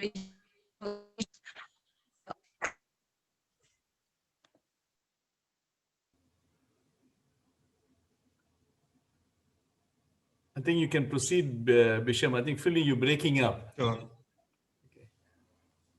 Okay. So good evening, everyone. Firstly, thank you to the panelists for inviting me to speak tonight. And of course, thank you to all my colleagues for logging on to listen to this talk. Today, I'm going to speak about the radiological features of chronic COVID-19. At the very outset, I have no disclosures or disclaimers. So just as a quick introduction, I'm sure you all heard Prof. Mahdi earlier on, but I mean, we all know that COVID-19 is caused by the SARS coronavirus 2. First cases were, of course, discovered in Wuhan, China, and I stand to be corrected, but as of this weekend, we had over 1.4 million deaths with over 63 confirmed positive cases. We all know that of March this year, it was termed a pandemic. And interestingly, and we know that the diagnosis requires a positive PCR test. From a radiological point of view, chest CT scan was deemed not diagnostic, but rather a very useful adjunct. It was rather helpful in assessing complications. Now, I want to quote the Fleischner Society. For those of you guys who are not radiologists, the Fleischner Society is an international multidiscipline medical society for thoracic radiology. So it came out with 3 basic salient points. One, that imaging was not indicated for patients or individuals who suspected COVID-19 with mild features. However, it was indicated in individuals with worsening respiratory statuses, and it was indicated in those patients or those environments where medical triage was needed. With respect to the pathophysiology was very much similar to the prior MERS and SARS viruses that we did experience. So as Prof. Murdy touched on earlier, the virus itself on its surface has a spike protein or S protein, and this has a high affinity for angiotensin converting receptors, which are expressed throughout the body. But this receptor is particularly common in the alveolar cells of the lungs. Hence, the commonest presentation is that of respiratory symptoms. I'm just as a schematic, the pathophysiology, as we said, is similar to SARS and MERS. And what we're seeing here is you seeing that this ACE2 receptor is commonly expressed in the pulmonary system, the vasculature, the lungs, the heart, the kidneys. When it binds to, when the virus binds to these ACE receptors, it stimulates both immune and non-immune cells to produce a large number of pro-inflammatory cells, which are the cytokines of the body. And this, of course, predisposes to endotheliopathy and hypercoagulability. So all of these contribute to micro and macro thrombosis, and of course, hypoxemia, which is what patients experience. With respect to the imaging findings, we know that the commonest imaging findings is that of ground glass opacification, crazy paving appearance, airspace consolidation, and bronchovascular thickening. So the image on the right is probably what you could say is the most typical finding of COVID-19. What we're seeing is these rounded patchy areas of ground glass attenuation, which is not densely white, but rather a hazy white appearance on a background of black, normal, well-aerated lung. Of note, do know that the distribution is peripheral and sort of subpleural in nature, which means it's not abutting the pleura as such. As disease progresses, we get this crazy paving appearance, which is the image on the left, which is what we see, these areas of rounded ground glass attenuation with this patchy intersped between well-aerated black lung. As time goes on, it creates this, what we see is this, this tile-like appearance of the lung fields, which creates this ground glass opacification. Sorry, just to skip on. The Annals of Intensive Care in October 2020 published a review article that stated that in about 1.9% to 8.9% of hospitalized individuals, pulmonary embolism was found. And this was due to numerous factors. So the image on the left, if you can look at the coronal CT image, it demonstrated filling defects within the pulmonary arteries, which is basically pulmonary embolism. Now, there's numerous factors as to why this pulmonary embolism develops. We do know that this massive pro-inflammatory response, or the so-called cytokine storm, develops or stimulates hypercoagulability and endotheliopathy. We also have patients that are severely hypoxemic, and hypoxia itself creates this increased viscosity in the blood. And we do know that individuals themselves are ill, they're bedridden, they're immobilized. So these are general factors, and all of these combined predispose these individuals to developing pulmonary embolism. To go on, this is acute, with respect to acute imaging, this is a quick recap. Mount Sinai Hospital out of New York published this, this table, which is pretty much in concordant with the Johns Hopkins dashboard. And it basically says that rounded opacities of ground glass attenuation with a peripheral distribution are probably the most commonest imaging appearances. So what about the chronic findings? So the NHS states clearly that the extent and severity of long-term complications remains to be seen. But as what is postulated from what we see in acute COVID-19, as well as from prior SARS, is that these individuals suffer with chronic cough, fibrotic lung disease, bronchiectasis, and pulmonary vascular disease. So, I mean, as I said to you above, that these are all postulated on the background of what we're seeing with acute imaging findings and extrapolation from the 2003 SARS outbreak. So with respect to chronic complications, the image on the left outlined with this, with the two yellow arrowheads, is an abnormal or pathologically dilated bronchus. This is what we call bronchiectasis. I'm sure you all know what bronchiectasis is. And we see surrounding parenchymal bands and subsegmental volume loss. And we throughout the lung fields, we see this hazy opacification, which is in keeping with COVID-19. And this is an image of a COVID-19 survivor who was extubated approximately 26 days following hospital admission. So what we're seeing is in a short period of time, we're getting fibrosis developing. I'll speak quickly over this, but basically Professor Gregory P. Cosgrove was interviewed, and he's the head of the Pulmonary Fibrosis Association of North America, basically went on to say that we're at the tip or the cusp of knowing what the long-term sequelae of pulmonary fibrosis is for the future. The implications or the ramifications of pulmonary fibrosis are huge, not only physical, but financial as well. This next, the image that you're seeing right here is basically an individual who was a fit, healthy male who presented with to the hospital 6 days following the onset of symptoms, and he had a loss of smell, he had cough and pyrexia, and he had the typical appearances of COVID-19, where you see this peripheral distribution of hazy ground glass attenuation, and at the bottom image you're seeing what's called crazy paving. Now, this was on day, this was imaging performed on admission. And on day 10, what we saw was the development of microcystic honeycombing. So for those of you who don't know, microcystic honeycombing is probably seen commonly in end-stage pulmonary fibrosis or interstitial lung disease.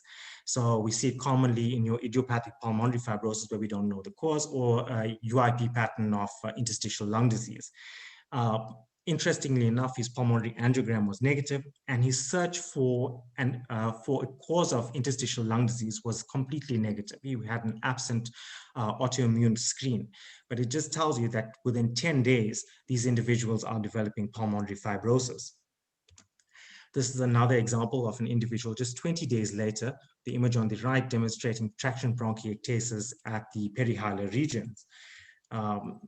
Of course, the individual on admission had a pneumothorax, which is rather atypical. We're very infrequently seeing individuals developing pneumothoraces or effusions or adenopathy with COVID-19. Just quickly, I'll go on to the stages of lung findings on chest CT with COVID-19. And on the image at the far left, we see the early stage, which is basically day 0 to day 4, and which in most cases, these individuals have virtually a negative CT scan.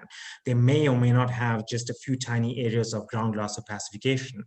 From day 5 onwards, we get the progressive state, which is basically we get patchy areas of ground glass opacification with intersped well-aerated lung, which gives rise to the so-called crazy paving appearance. From day 13 onwards, we get confluent opacification, which is basically fluid opacifying all of the alveoli. And from day 14 onwards, we get the absorption stage, which is the development of fibrosis, and we can see subpleural or parenchymal bands developing. So just to extrapolate from the SARS virus that was experienced in the East, this was data published from the 2009 a 2009 article out of the Department of Diagnostic Radiology at the Chinese University of Hong Kong, and they came up with 3 salient points. Point 1 was 24% of individuals assessed 1 year later had impaired lung diffusion capacity. Point 2 was that there was no difference between intubated and non-intubated patients at follow-up at long term. And point 3 was that the functional disability was significantly significantly disproportionate to the degree of lung involvement, meaning it was much worse than what the CT scan actually did look like. And there were numerous additional risk factors that thought could be, that could possibly cause this, that could have been like chronic fatigue syndrome, myopathies, or even psychological factors. That's yet to be studied. Next, going on to the, that's the pulmonary system. I mean, the COVID-19, we all do know, affects a wide array of systems, and that includes the neurological system, cardiovascular system, and of course, the GIT. With respect to the neurological manifestations, we all know that there's 6 basic coronavirus strains. However, 2 of them did lead to major pandemics. And one was the SARS virus, that's the severe acute respiratory syndrome in 2002, 2003. And the other was the Middle East respiratory syndrome, which is basically MERS in 2012. Both of these viruses were occasionally known to be associated with both central and peripheral nervous system abnormalities.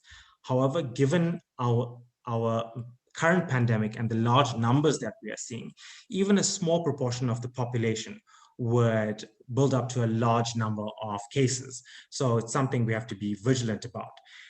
Data obtained from the John Hopkins dashboard demonstrated a wide array of neurological sequelae of COVID-19, but the most common was that of ischemic strokes, which accounted for 46% of cases, and encephalopathy, which accounted for like about 13% of cases.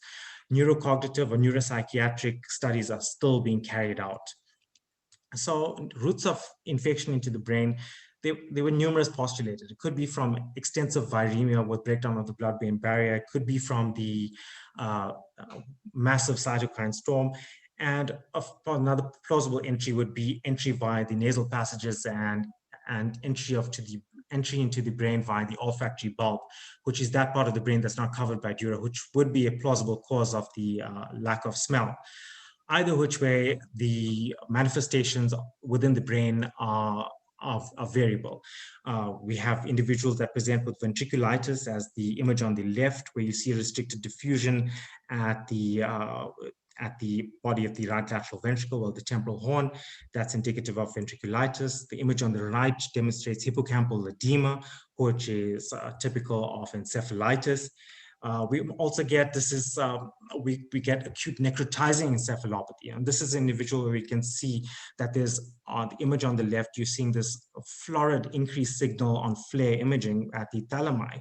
And this patient demonstrated corresponding susceptibility artifact, which is basically hemorrhage. And this individual suffered from acute necrotizing encephalopathy, and a venogram demonstrated deep venous thrombus, which is part and parcel of the pathophysiology of what the virus does to our vascular system. Going on, ischemic strokes, that was the commonest imaging finding, 46% of cases. I'll just speak about the image on the left, which is basically, you're seeing this area of gray and white matter edema at the body of the, within the left hemisphere. It's involving both the gray and white matter with loss of differentiation between the two. And it's in a geographical distribution, and that distribution is the left posterior cerebral artery territory. So this is an acute left PCA territory infarct. And note that there's no hemorrhage within that area.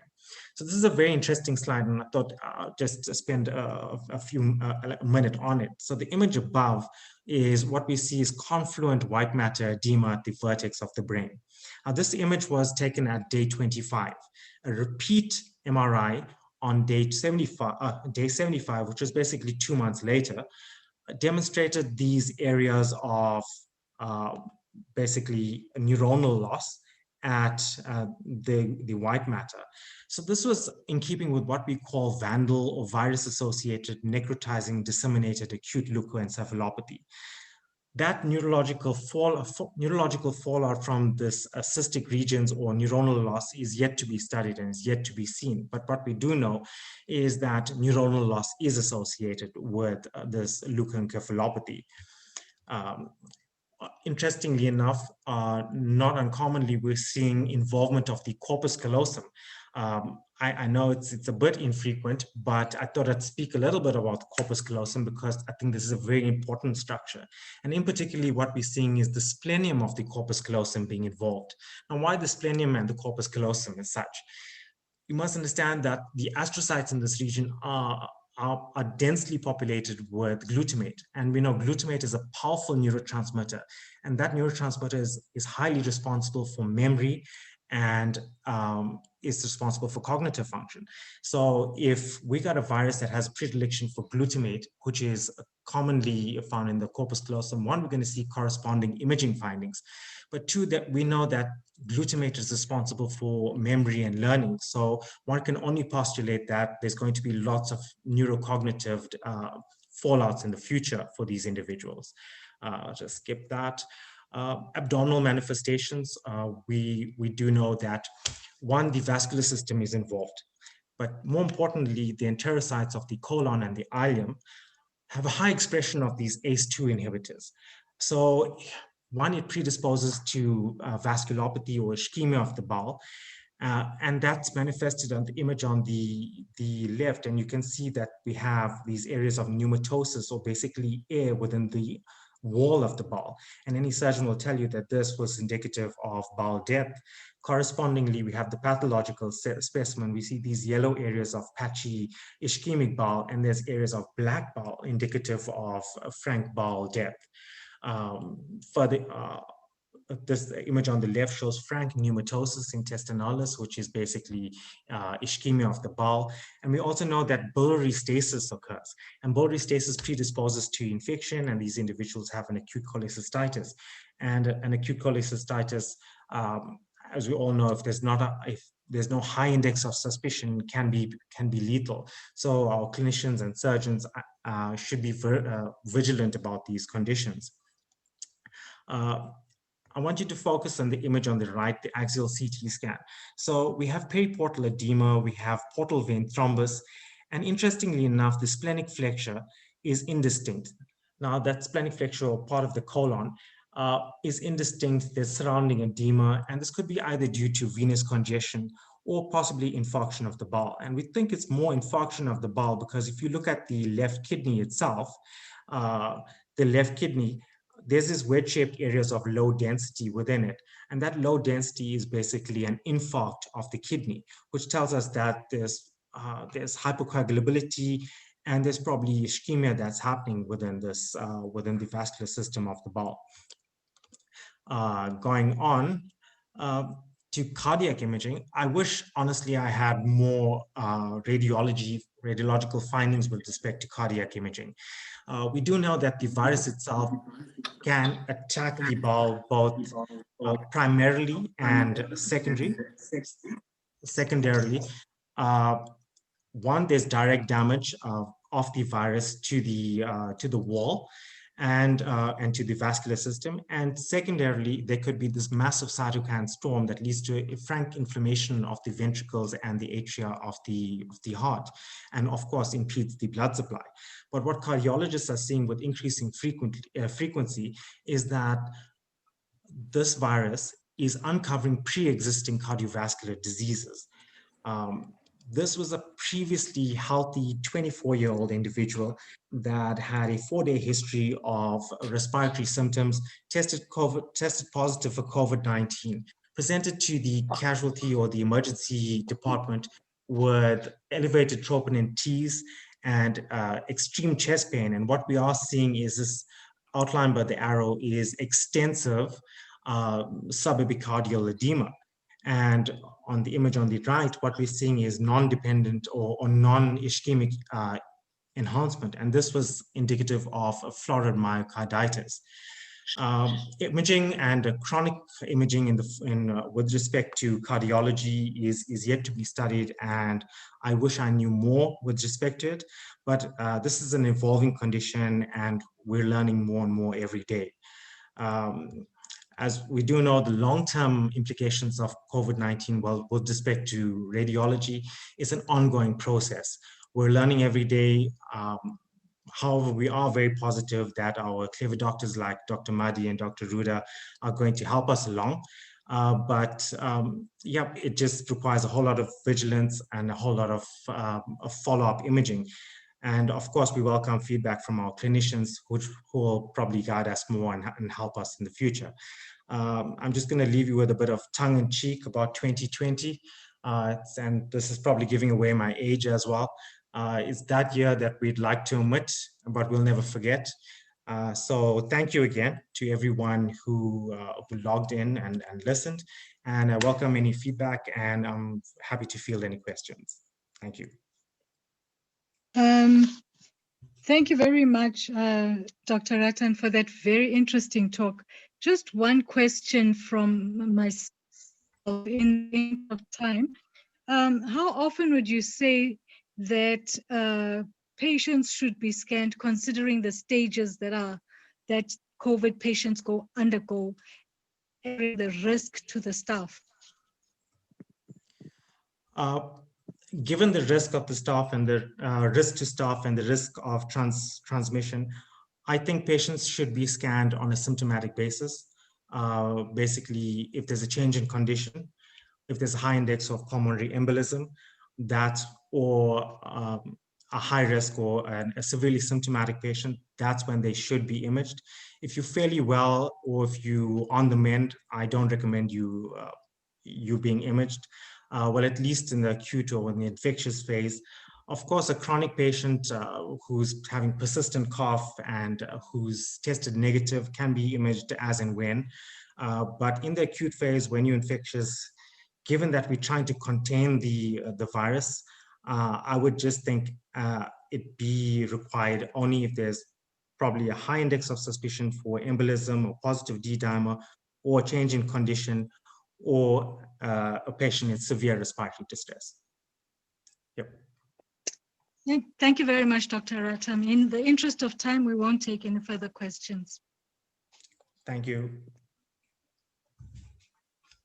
Thank you, Philip. Our next speaker is Dr. Segi Naidu. He is well known to the network. Dr. Naidu is a graduate of the University of Natal. He graduated in 1986. He then went on to get his fellowship in obstetrics and gynecology in 1992. He's a certified subspecialist in infertility and reproductive medicine, and he's currently the clinical director of the Durban Fertility Clinic based at Kingsway and St. Augustine's Hospital. Dr. Naidu is also the immediate past honorary secretary of the South African Society of Obstetrics and Gynecology. With that, I hand you over to Dr. Segi Naidu. Thanks, Segi.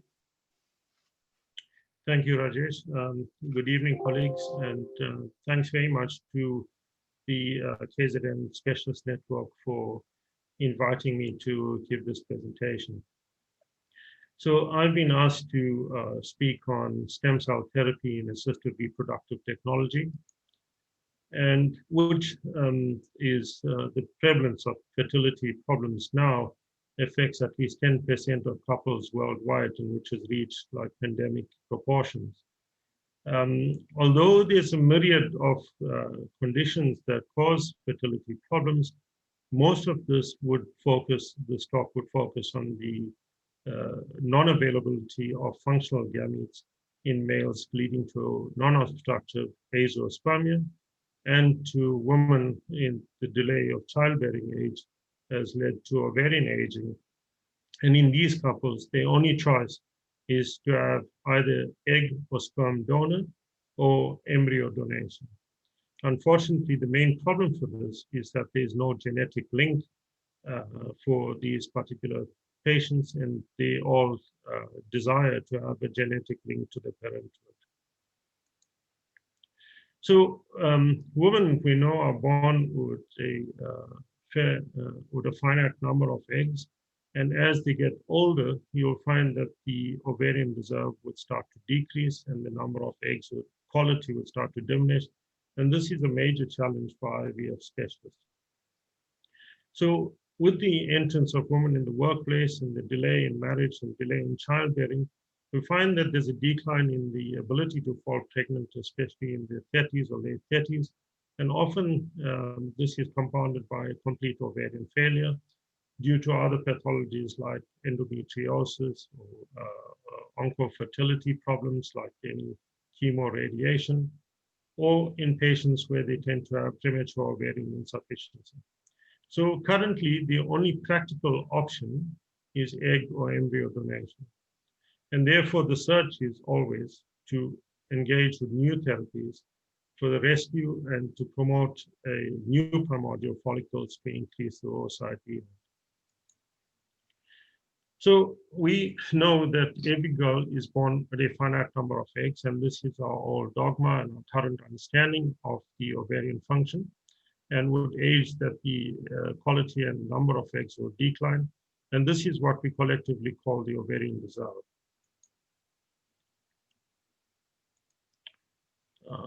to assess ovarian reserve, that you have to have certain biomarkers, and these are the day 3 follicle stimulating hormone level, the anti-Mullerian hormone level, and the antral follicle count as done by transvaginal ultrasound. So depending on which side of the Atlantic you're on, there's different societies that would make a diagnosis and satisfy the various criteria with regard to how we would regard, or what we would regard as ovarian reserve. The European Society here would look at age, the anti-Mullerian hormone level of less than 1.1, and a low antral follicle count as poor ovarian reserve, while the Americans would only look at the biomarkers of a follicle stimulating hormone of over 10, with a low AMH level and a follicle count of antral follicle count of less than 3 would be regarded as poor ovarian reserve. So to understand the advances in reproductive technology, let's walk through history. And the greatest breakthrough was in 1978 with the birth of Louise Brown. And this was the first IVF birth by Steptoe and Edwards in Manchester. Subsequent to that, the other advances were assisted hatching by dissection of the zona pellucida to allow the egg to hatch and better implantation. And then in 1990, you had the group from Hammersmith by Prof. Winston who had come into South Africa and given us a few lectures where they did pre-implantation genetic diagnosis to look at any genetic disorders and avoid transferring those embryos. In 1992, seeing the advent of a major advance for male infertility with intracytoplasmic sperm injection, where we could use a single normal sperm that is injected into the cytoplasm of the oocyte. The Chinese has been very active in this field. In 1994, they looked at the use of in vitro maturation of oocytes, especially in patients who are afflicted with polycystic ovaries. We could take the immature oocytes, grow them in the lab, fertilize, and then since then, there's been like about 5,000 births. In 1999, seen the vitrification, which refers to rapid freezing of oocytes and embryos, and that allowed women who delayed the childbearing to bank the eggs and without damage to the eggs by the previous cryoprotectors. Now, the earlier studies on platelet-enriched plasma come out in 2017 from the Harvard group. And a major advance in gene editing by the Chinese group was by a Chinese researcher, Zheng Kui, who first produced the first set of twins with the genes being edited. And despite all these advances, though, there has not been much development with regard to patients who tend to have non-functional genes. And therefore, there's been a lot of focus on the use of stem cells. So stem cell research and in regenerative medicine has been one of the most controversial areas because people have seen it as a panacea for almost any health issue, which also included fertility. There are many types of stem cells, from mesenchymal stem cells to embryonic stem cells, pluripotent stem cells, and germline stem cells. But the only stem cells that we use currently being researched in infertility is pluripotent stem cells. And as its name implies, that it can develop into multiple different cell lines, and it's got the potential to develop into multiple cell lines, and germline stem cells, which is the spermatogonial stem cells and oogonial stem cells. We know that stem cells exist throughout one's life from the embryo stages in day 5 of the inner cell mass. And in embryos, the main function of the stem cells is to generate new organs and tissues. In adults, they function to replace cells during the natural course of the cell turnover. And these embryonic stem cells or pluripotent stem cells are generally found on a day 5 embryo of a blastocyst. The main advantages of the stem cells is that they are undifferentiated and they self-renew and replicate, and they can be produced into specific cells under appropriate conditions of stimulation. So the three most unique properties of stem cells is that they are capable of dividing and renewing themselves over long periods of time.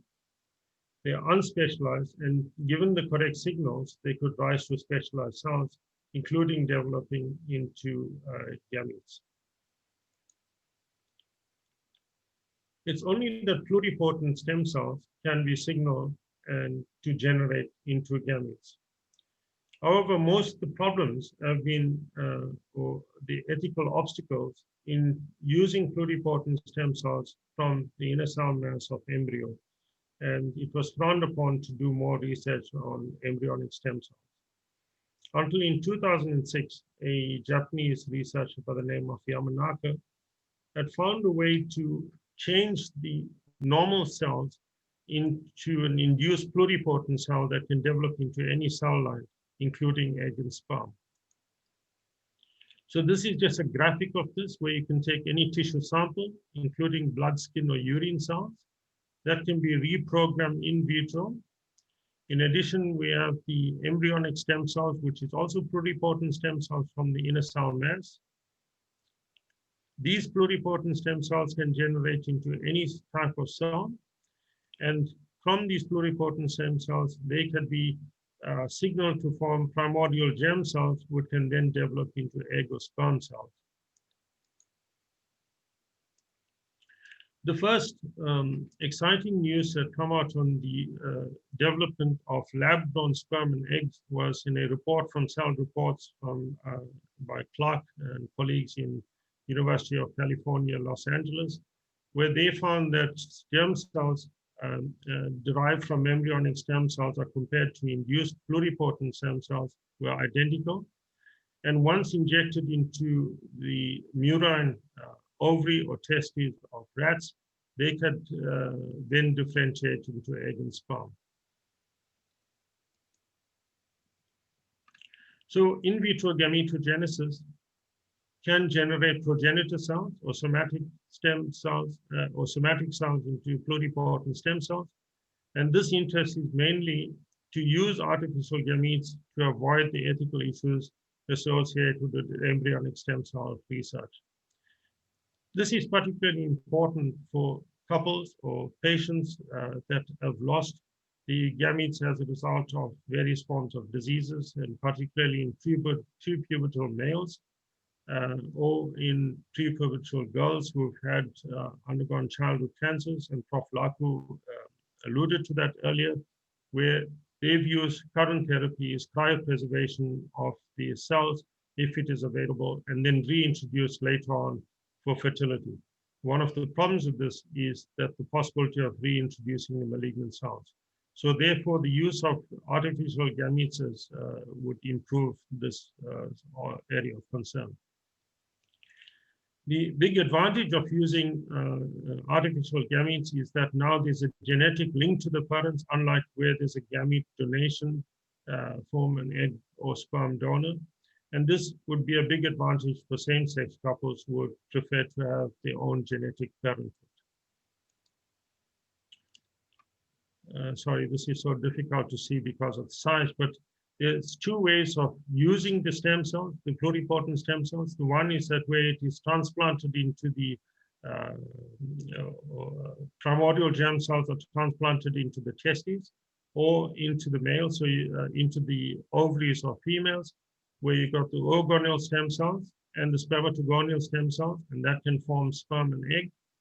Or in vitro, you can get reprogramming of the induced pluripotent stem cells into primordial germ cells that then form the egg and sperm that can form artificial gametes. So we've alluded to this just now, in that the role of stem cells in fertility preservation, especially in males with non-obstructive azoospermia who've had gonadotoxic or gonadotoxic chemo radiotherapy, mumps or coitus, and in females with premature ovarian failure. A group in Valencia reported an interesting study last year where they took bone marrow-derived stem cells and transplanted into ovaries of women and found that it increased ovarian vascularization, stromal cell proliferation, and also reduced apoptosis. They also used autologous stem cell ovarian stem cells from adipose tissue and transplanted in ovaries. And in this study, they had found that there was an 81% increase in the ovarian biomarkers like anti-Mullerian hormone levels and antral follicles. There's a large improvement in follicle and oocyte quality. And in their study, they reported at least 6 pregnancies with 3 healthy babies in patients where they would have previously been limited to egg donation. So a study reported this year in March in Nature had shown that there are no organelle stem cells in the ovarian cortex. And this reinforces our previous dogma that there is a finite ovarian reserve, and that the only way to generate new gametes would be to introduce primordial germ cells into the ovary. So throughout the years, there's been many reports of successes. The first report had come out in 2012 of a live baby using the using the use of artificial gametes. However, these studies have not been reproducible. In 2019, there's a group that shown that artificial gametes are reproduced from embryonic stem cells. And in this year, this is the study that has shown that the lab-grown gametogenesis from UCLA. So because stem cells have not been used in clinical application as yet, there's been this idea to look at ovarian rejuvenation, which is a procedure intended to reawaken egg maturation and development of folliculogenesis of activating dormant follicles within the ovary. So we've looked at novel ideas of introducing stem cells and platelet-enriched plasma into the ovary. So platelet-enriched plasma is the first report of this had come out from the Harvard group by Pantos at the end of 2017. And it's an alternative way to restore ovarian function in women with premature ovarian insufficiency. And the whole approach here is based on paracrine and autocrine signaling. It's been shown that the platelet concentrate contains growth factors that promote tissue healing, angiogenesis, and cell growth. So in these studies, it's thought that it stimulates folliculogenesis without the direct use of stem cells. And it's also in a recent study in 2018, it's shown that by using stem cells in the endometrium, it improves the implantation of embryos who've had recurrent embryo failures or implantation failures. Now, there's been several series which have reported successful egg retrievals and live births. So in this study in Harvard, they looked at 8 perimenopausal women between the ages of 41 and 49, where they injected platelets, and they were successful in the restoration of menses in these patients and successful oocyte retrieval. They had formed embryos and they cryopreserved the embryos without transferring these embryos.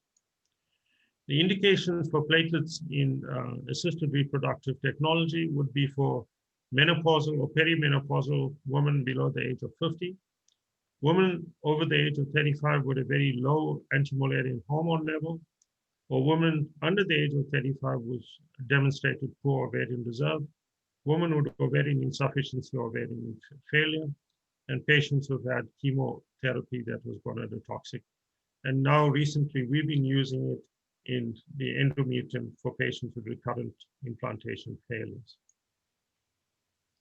We've done a series of platelet-enriched plasma at our clinic, and to date, we've had about 15 successful pregnancies in the last 2 years, and 3 of these pregnancies were spontaneous pregnancies in women that have had previously premature ovarian failure. A number of these patients have fallen pregnant by intrauterine insemination, by generating their own oocytes, and in patients with in vitro fertilization. And quite a few of these patients that we've done it who have not previously been menstruating have been at a restoration of their menses. So what does the future look like? There's been a nice review article that was published last year in the Journal of Medical Frontiers, who looked at the future use of artificial gametes and the production or the research into the development of artificial ovaries or the artificial uterus. And this is looking at innovative technology to enhance IVF rates in patients who previously didn't have any chance of falling pregnant except with egg donation or surrogacy. This slide illustrates just the dynamics that affects where the debate is and the research is on the use of stem cells. So this is the current status, that there is still this bioethical debate on the use of stem cells.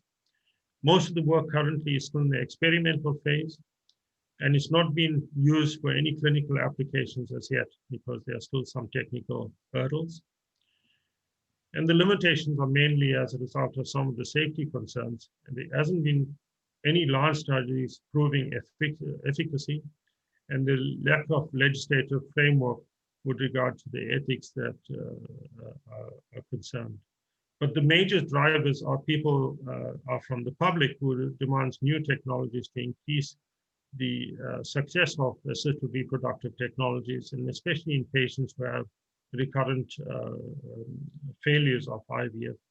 But this would also address the graft rejection in patients where there's organ transplantation, like ovarian transplants, and 3 successful uterine transplants and graft rejection.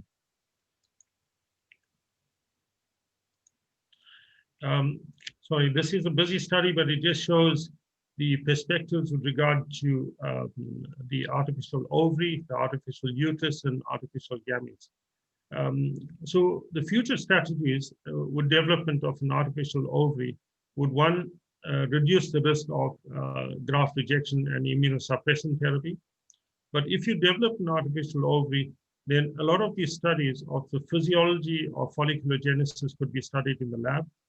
A lot of the work on the stimulation of the ovary can be done in vitro, and understanding the role of gametogenesis. And the same goes with the use of artificial uterus, and especially with patients who have benign conditions like adenomyosis or fibroids that provides quite a hostile environment for embryo implantation with recurrent IVF failures. And most of the time that these patients with Mullerian agenesis or other forms of uterine abnormalities like Asherman syndrome would require a gestational carrier or surrogacy. So this would avoid the use of surrogacy. But the main focus now is to look at how to prolong life in patients with premature or preterm labor. So there are ethical issues. The main ethical issues are still with regard to the overuse of embryo farming, that they would call, where they are would use these artificial gametes to produce too many embryos and only transferring a few. So a lot of them would go to research, and there would be a lot of wastage. So there are ethical concerns with that. With the advent of pre-implantation genetic diagnosis, the concern would be for this designer baby syndrome of only selection of the best embryos. And it also raises the specter of non-consensual parenthood, where gametes can be created from cells secretly taken from unsuspecting individuals, especially with celebrities. So the ethical, social, and legal conundrums are vast and require close and considerable and careful consideration. So in conclusion, so overall stem cell therapy shows that there may be some clinical benefits, and this research is ongoing, but is not yet sufficiently advanced to provide treatment to infertile patients. There's not been any work as yet with the introduction of germline stem cells in vivo for natural conception, or the production of in vitro gametes, which is close to any clinical implementation. But animal studies in this field have shown promising avenues that may lead to clinical benefits later. Thank you very much. Thanks, Rajesh. Thank you, Sergey, for that. We're just going to ask one question that was posed on the chat, and if you could just answer that quickly. The question was, what about use of this in patients with severe endometriosis? Has there been any work? There is some work currently being undertaken for the use of stem cells in endometriosis, but this is still only in vitro studies. The use of platelet-enriched plasma there is a report that has come out in 2019 that showed that it may be useful for the repair of cells in endometriosis. Thank you for giving us that very interesting talk, Sergey. I'm now going to hand over to Anil to just make some closing comments. Thank you.